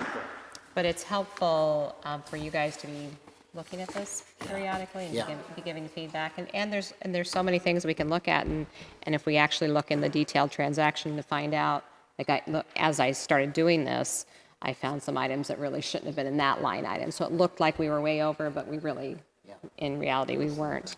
Well, I Yeah. think it would be good for all of us to understand what the purchasing process is Yeah. and how Bill, I mean, we sign the warrants, but, and my understanding is that department heads usually sign off on those, but Right. just for the general public to understand Yeah. what the process is. Follow up on that, the warrants when we sign off are usually, don't they go through your office first? Is Yeah, so that's how that different. works? So I go down and go through all the warrants and check and sign off on them. And then you guys have to do We're it the as well. end So of the there's process, different- So yeah. there's different people. But even before you, to what Andrea's saying with different department Right, heads, yes. they sign off They and then sign you, off. and then, Yeah, yeah. so Yeah. whoever, No, but on, Invoice. on the dollar amount Right, that is right. going to appear on the I warrant, yeah. assume there's somewhat non-standard things. There probably are some things that just, Utility bill, Yeah. provider, Right. or a service, trash hauling or something, Yeah. you know, or, yeah. pretty standard. The wall contract, that's pretty standard. Are there any other questions? All right, if I So can, yes, the idea is to get That was everybody good. a little Thank more you. involved in the Yeah. whole budget process and understand it and be able to, Didn't you bring this up last year when we were looking at this? Maybe it was something else, but it was related to seeing, okay, so here's where we are 5 months into this right now, but how does this compare to where we were last year, the year before? You know, and what are we making the same mistakes over and over? Or are we correcting accordingly? Did you talk about that at one point, I thought? I know in other budgets, sometimes, things aren't always balanced across. So if you can say, oh, we should be about 40%. Yeah, that's But some of them, normally are, 90% at this time because they're summer budgets and we've Or gone it's the end of the through most calendar the year summer. for Yeah. particular, yeah. what NIMRIC allows is I can go back into a previous fiscal year and print off the same, through the first 5 Oh, yeah. months, and then you can compare it. I mean, Yeah. If you guys are interested in that, I could always do that, include.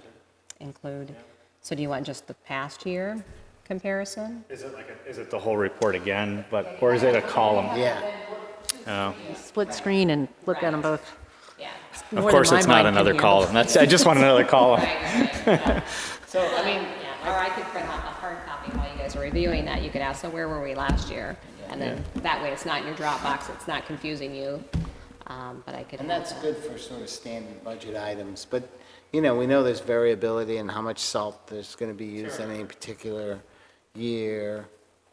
There's probably very few things other than the electric bill, and some other things that are kind of the same unless we add a new building. Yeah, well, we should be looking to see how that's working. All right, that sounds good. So this is helpful, and the more we see it and ask questions, the better educated we get. Is this in the public? I didn't put it in the public meeting packet, but I guess those are questions I'd like to, do we want this in the public meeting packet too? And do we want the annotated agenda, things like that? Well, the annotated agenda, I feel, is for us Yeah. to Yep. sort of our equip notes to Yeah. get us Right. through the meeting. But, This probably could be in. yeah, I'm Let's see. thinking, Well, I don't, There's no reason. no, there there should be no there reason shouldn't for be it not to anything be. in this there. isn't, this is Right. the town's money, Yeah. Yeah. Yep. This is a transparency, accountability thing. Yeah, it's actually probably a good idea, just so that people are seeing where we're at. If Yeah, they have questions, they that's can what I was ask them. thinking. Yep, that's a good one. Okay, we'll keep moving. Next item is the town administrator report.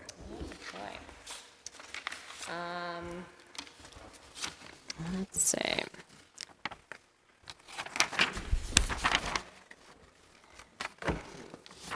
It's definitely been very active as per usual.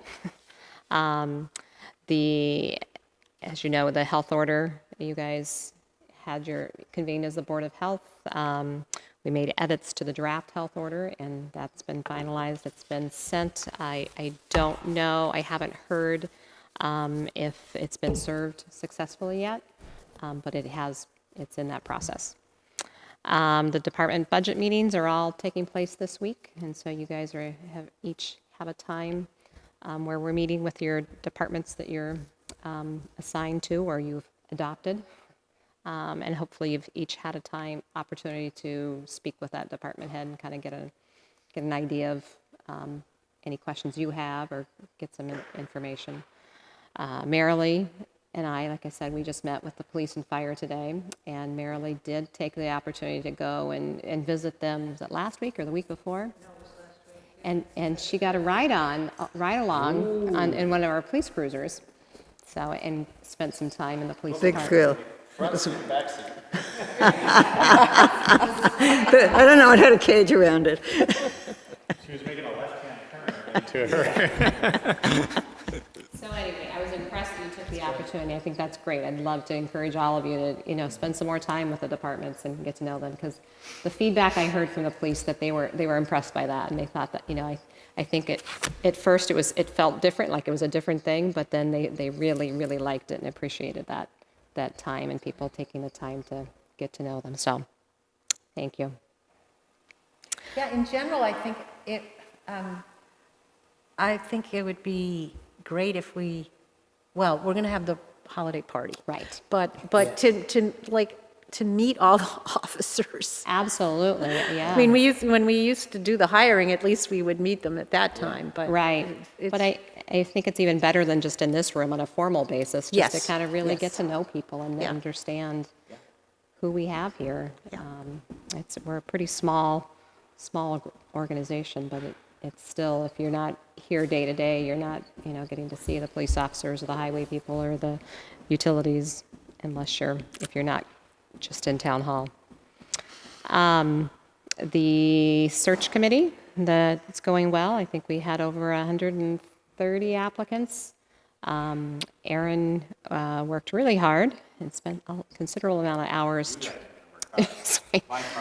But going through all of those applications and combining it into one PDF, and then, naming it with the person's first and last name, and then putting that into a Dropbox. So the selection committee, and he created a spreadsheet with everybody's name, and So you got it narrowed down to 3 people now? they're already there working. Yes, exactly, You didn't good. notice? But it really was very helpful, and so we appreciated that time and lack of sleep that you had. So we've worked through a lot. We have identified some folks that we want to That's bring good in to for hear. interviews. That's and good to hear. So it's moving forward. So that's good news. Is the intent ASAP, or do you have sort of a, I don't know, maybe you don't want to talk about it. There's Yeah, more steps. Maybe you don't want to talk about it. Yeah. There's more steps. Yeah. Union negotiations, I think, are close to wrapping up. Is there any wood in here? Right behind you. Yes. But so the newest person we met with, and we kind of got him up to speed of where we were at, and I think we're close. So I'm going to, briefly talk to you guys about that in executive session. If you're in agreement, then it'll go to our attorney to do a final review of the language. And once both parties agree, then it can be ready for signatures in an upcoming meeting or special time. So I think. Yeah, so once it's been signed and agreed to, then it's a public document, absolutely. And that's really all I had. That's good, and it's good to hear that the town administrator assistant search is going well with good candidates. Thank you, Aaron, for helping the committee to get through over 100. That's a daunting task, it seems, but Renee's. Yeah, yeah, okay, get that. It wouldn't have been that big. But Renee said, yeah, I mean, it's a lot of work to go through the process, but they're taking the time necessary to do it, and there's a few more steps, but making good progress. So that's good to hear. Yeah, I'm excited. Yeah. Anything else on the town administrator report? Any questions? Select Board Forum?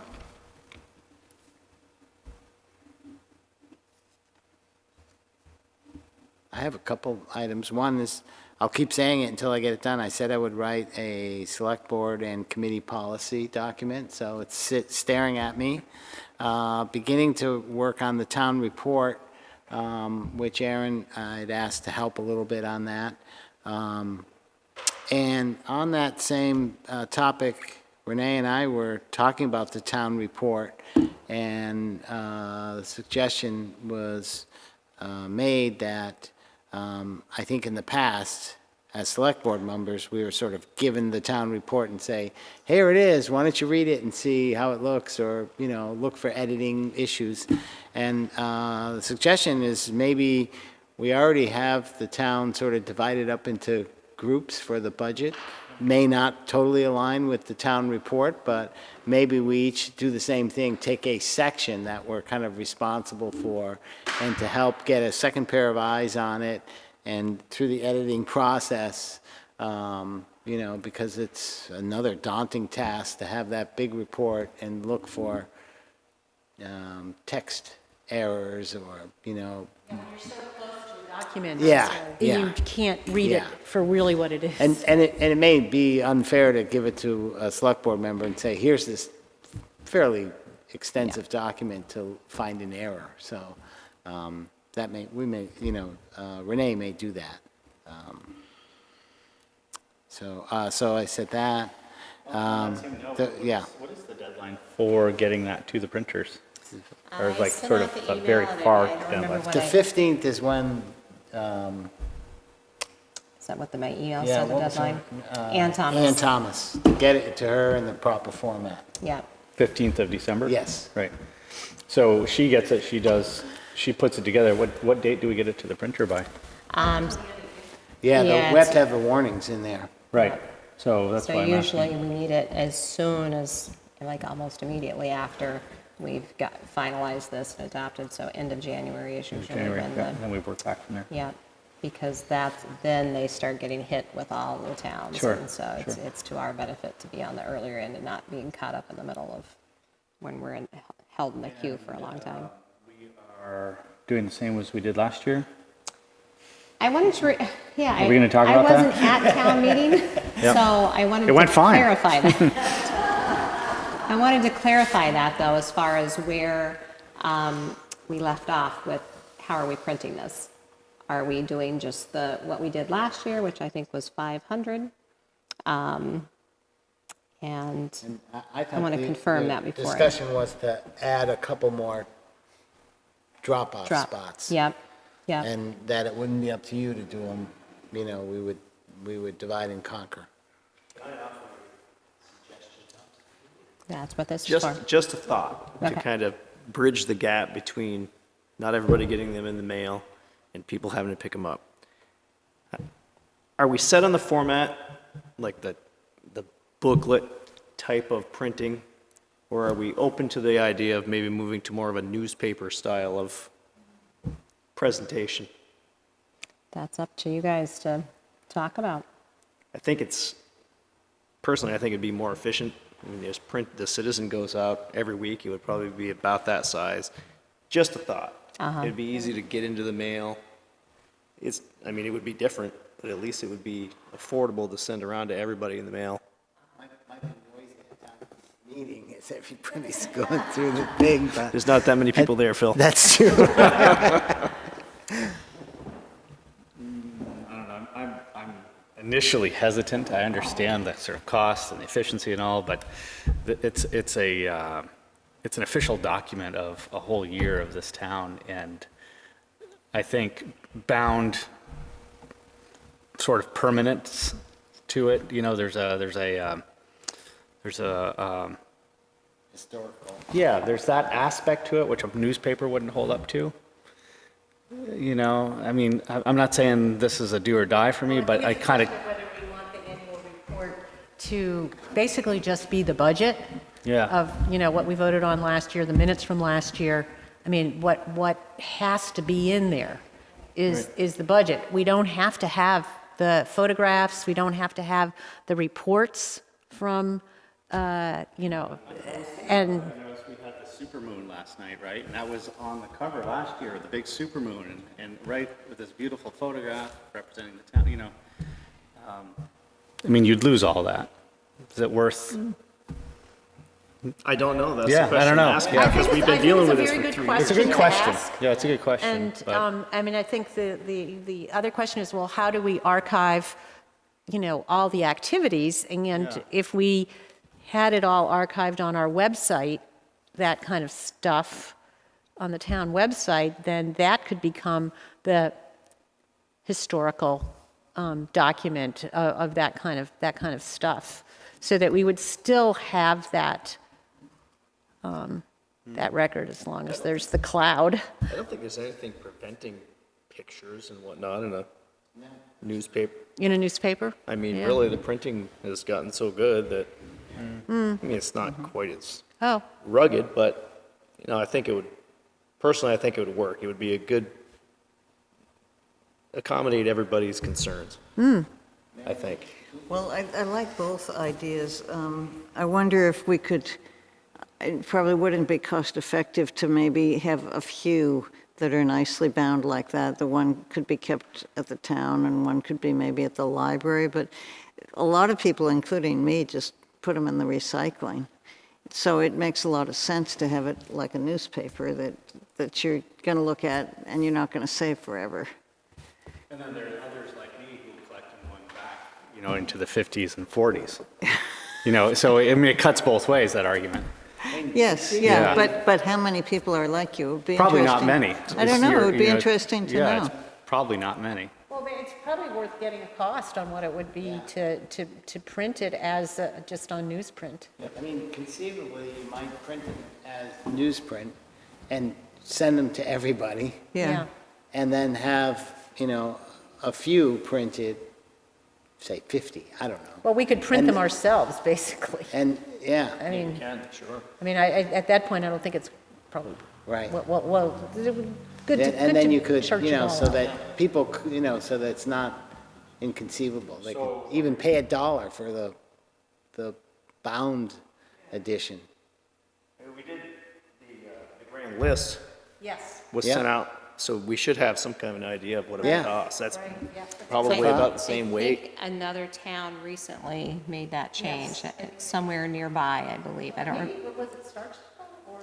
I do don't remember, hearing but I about that, remember yeah. seeing a copy of it in Might have been newsprint. Moncton. What did they do? They did it in newsprint. But they did. Yeah. Good. I mean, ours used to be a little booklet like this. I mean, it could be even part of the Citizen, right? I mean, it already comes out every week. Let them publish. Well, Send it up. And there's a cost to that, Yeah, too. there's a cost, but, Yeah. So reality check, how, is this too late to be having this conversation, or is this for next year kind of a conversation? I don't think that it's too late to have the conversation. I think I just need to get a quote from, our printer of what that would be in a comparison. Does that change the Well, scope it might of be a the different answer? printer. I think that Blake, I think contacting whoever prints the Hinesburg record. yeah, Uh-huh. right. Um, And they might be willing to do it. Yeah. It's true. It'd probably Yeah, be- yeah, I mean, I think it's a different, Yeah, I'll have to find out, yeah. to figure out what They the might be town- willing to just, put paper to pencil to paper and just say roughly, here's how much it is. They could look at the Yeah. last Well, I one, think here's looking how at the much grand space list it a is. really good idea. Yeah, Yeah, yeah. and who printed that? We look at the warrants, we might find out. Is there anything else with Select Board Forum? Are we going to post something in Front Porch Forum? And if so, what do we want to have? I'm wondering about do we want to say something about the water agreement? We had already said we would put that in there. Okay, and do we want to say, what was the other thing? Do we want to say anything about the broom, the angle broom for the, I think that was just a discussion, right? And we should probably say we're working on budgets. It might yes. be good to say, to put the calendar of which The budget we're budget? talking on what Yeah. night, which night. Yeah, that would be good. Yeah. And that, we'll do our best to stick with that schedule. Yeah.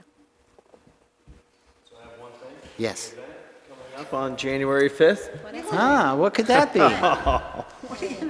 So, the big fundraiser, Bissonnet Fields. We're actually both acts are gonna do a Facebook promo ad for us to put on, so look for that in the near future.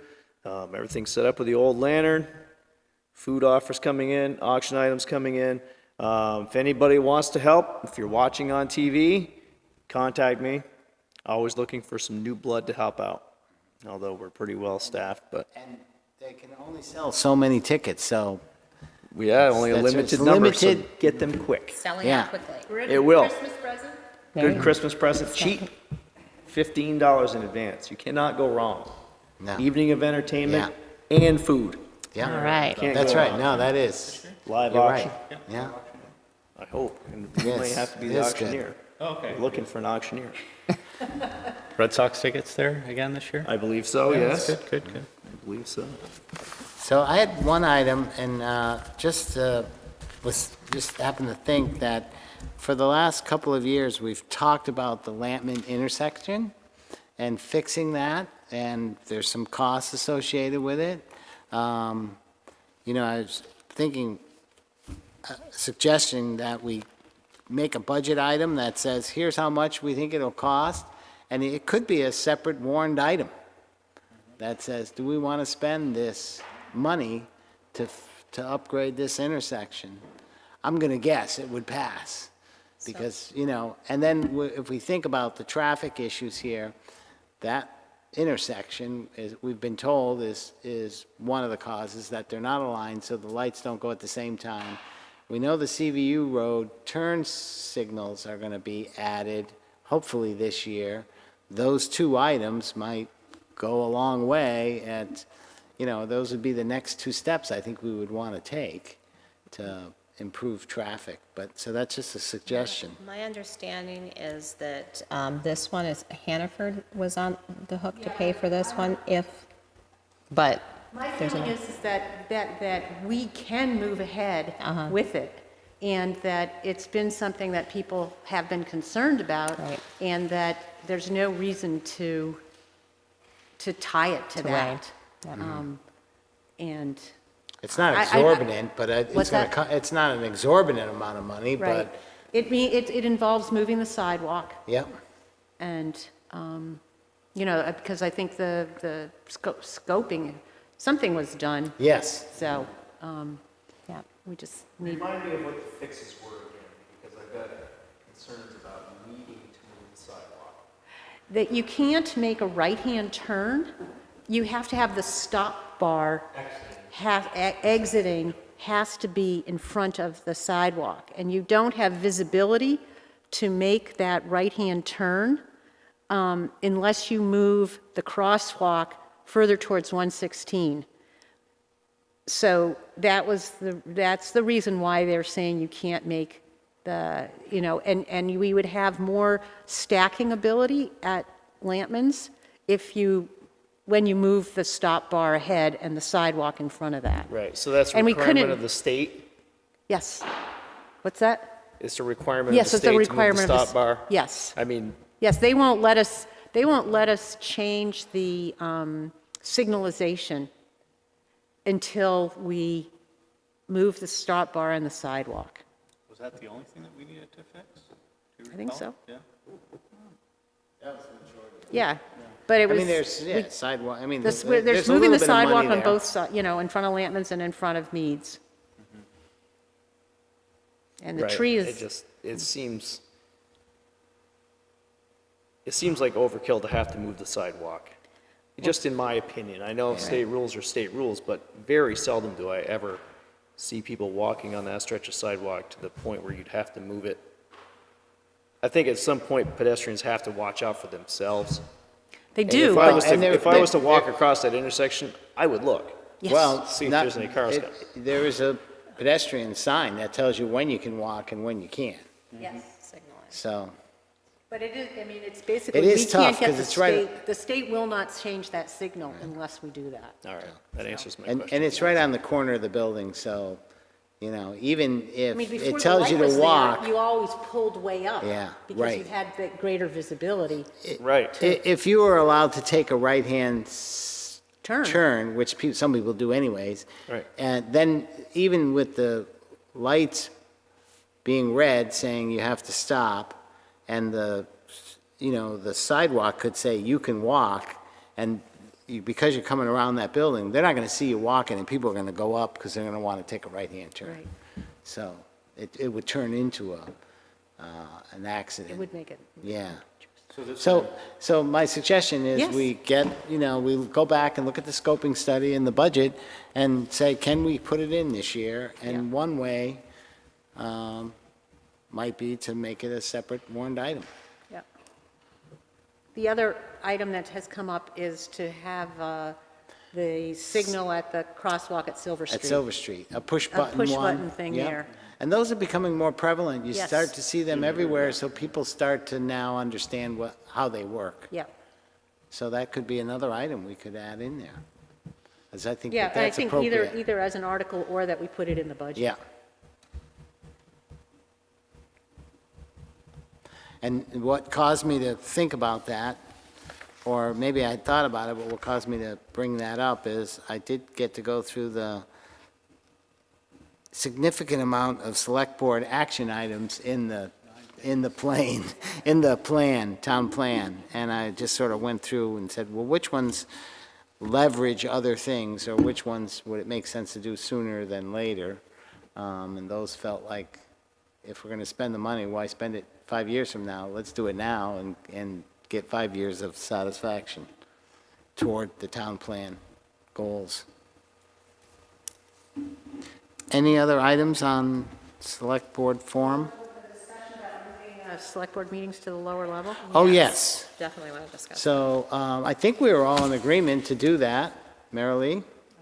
And so where it's unanimous, and really it was just bringing it up one more time and letting people know we're going to do this. My suggestion is we just start January, first week of January.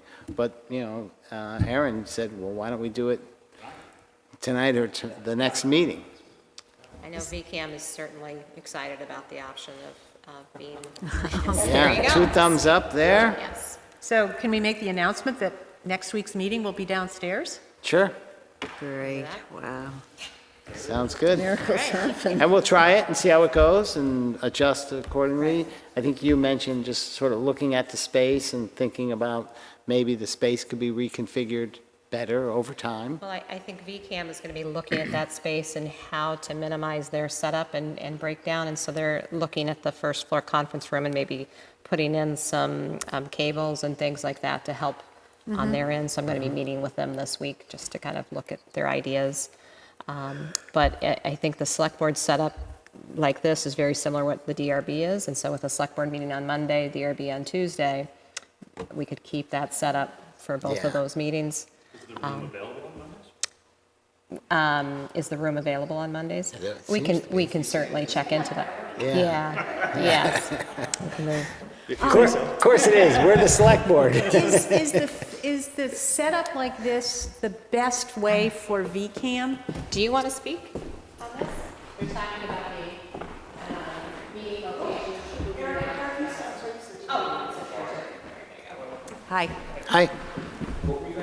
Well, that this configuration, when we're down, when the DRB is down there, is this the best way for you to film it, for us to be sitting like this? Like the way the DRB does. The way the DRB does, or could we be sitting at the table in a rectangle? Like the Planning Commission does it? Yeah. Like the Planning Commission does, yeah. I suppose either of those work for us. The DRB setup is probably a little bit easier, but we Okay. could do either one. Okay.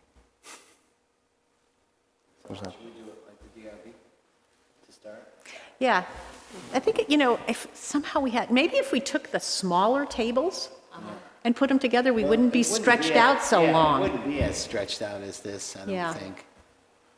Yeah, I mean, we can play around with that Okay. configuration and see what works. Thank you. Thank you. Special guest. Smile on his face, not this guy. Yeah. Got to watch out when you walk in the room. Anything else on select board forum? So starting next week, next Monday, we'll be downstairs, 1 floor. I would like to say that there was a lot of people were saying a temporary goodbye to the solid waste district on Saturday. And I think the staff there were very appreciative of everybody's well wishes for them, and they were saying that they were looking forward to coming back. It was good, and people should know that last Saturday was the last day.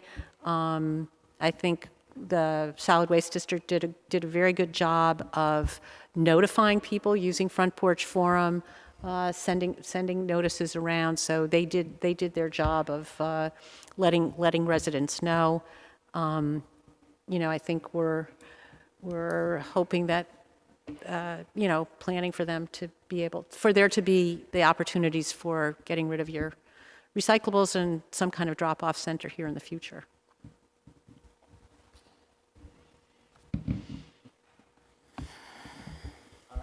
else for Select Board Forum? Next item on the agenda is the review and approve the minutes from November 20th, 2017. Is there a motion?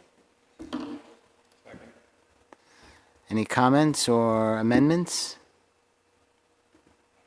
I had one, fairly simple, that when we went into executive session, it would be good to just reflect that Renee and I believe Mike Anthony were included in that. Okay.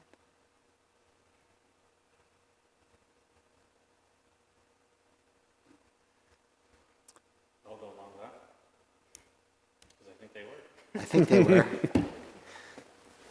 Can drag them down with the rest of Yep. us. Any other comments? Are we ready?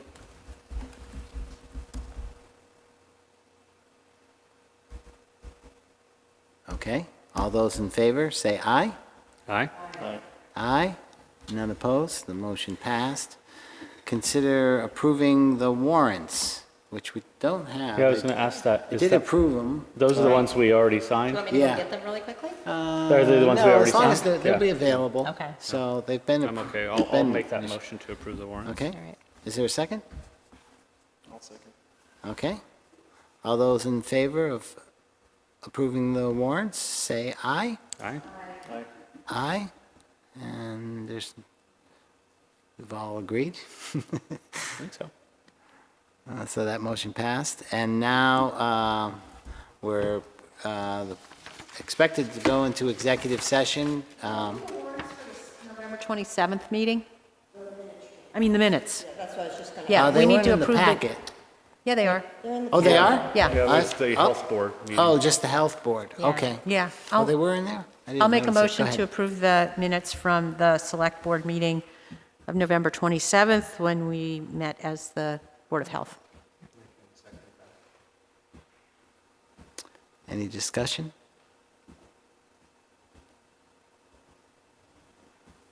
I'd like to thank Kent for all of his hard work again. That's a very complicated topic and meeting to have. All those in favor of the minutes, say aye. Aye. Aye. None opposed. The motion passed. Next, we will consider going into executive session, primarily just to discuss the negotiations that are ongoing with the union, for the union contract. We will have the Select Board and Renee there. We'll stop the TV broadcast. If there are any actions, I don't expect any. If there were, we would come out of executive session and make motions. They would be reflected in the minutes. So is there a motion to move into executive session? To find that premature, which one are we doing here? Oh, to Those find the can- premature general Okay. knowledge regarding the town's union contract would clearly place the town at substantial disadvantage. Yeah, so you can remove the water supply one Yeah. and the observatory one. Okay, all those in favor say aye. Aye.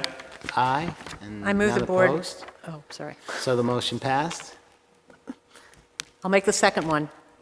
Enter executive session under provisions of 1 VSA, Section 313A1.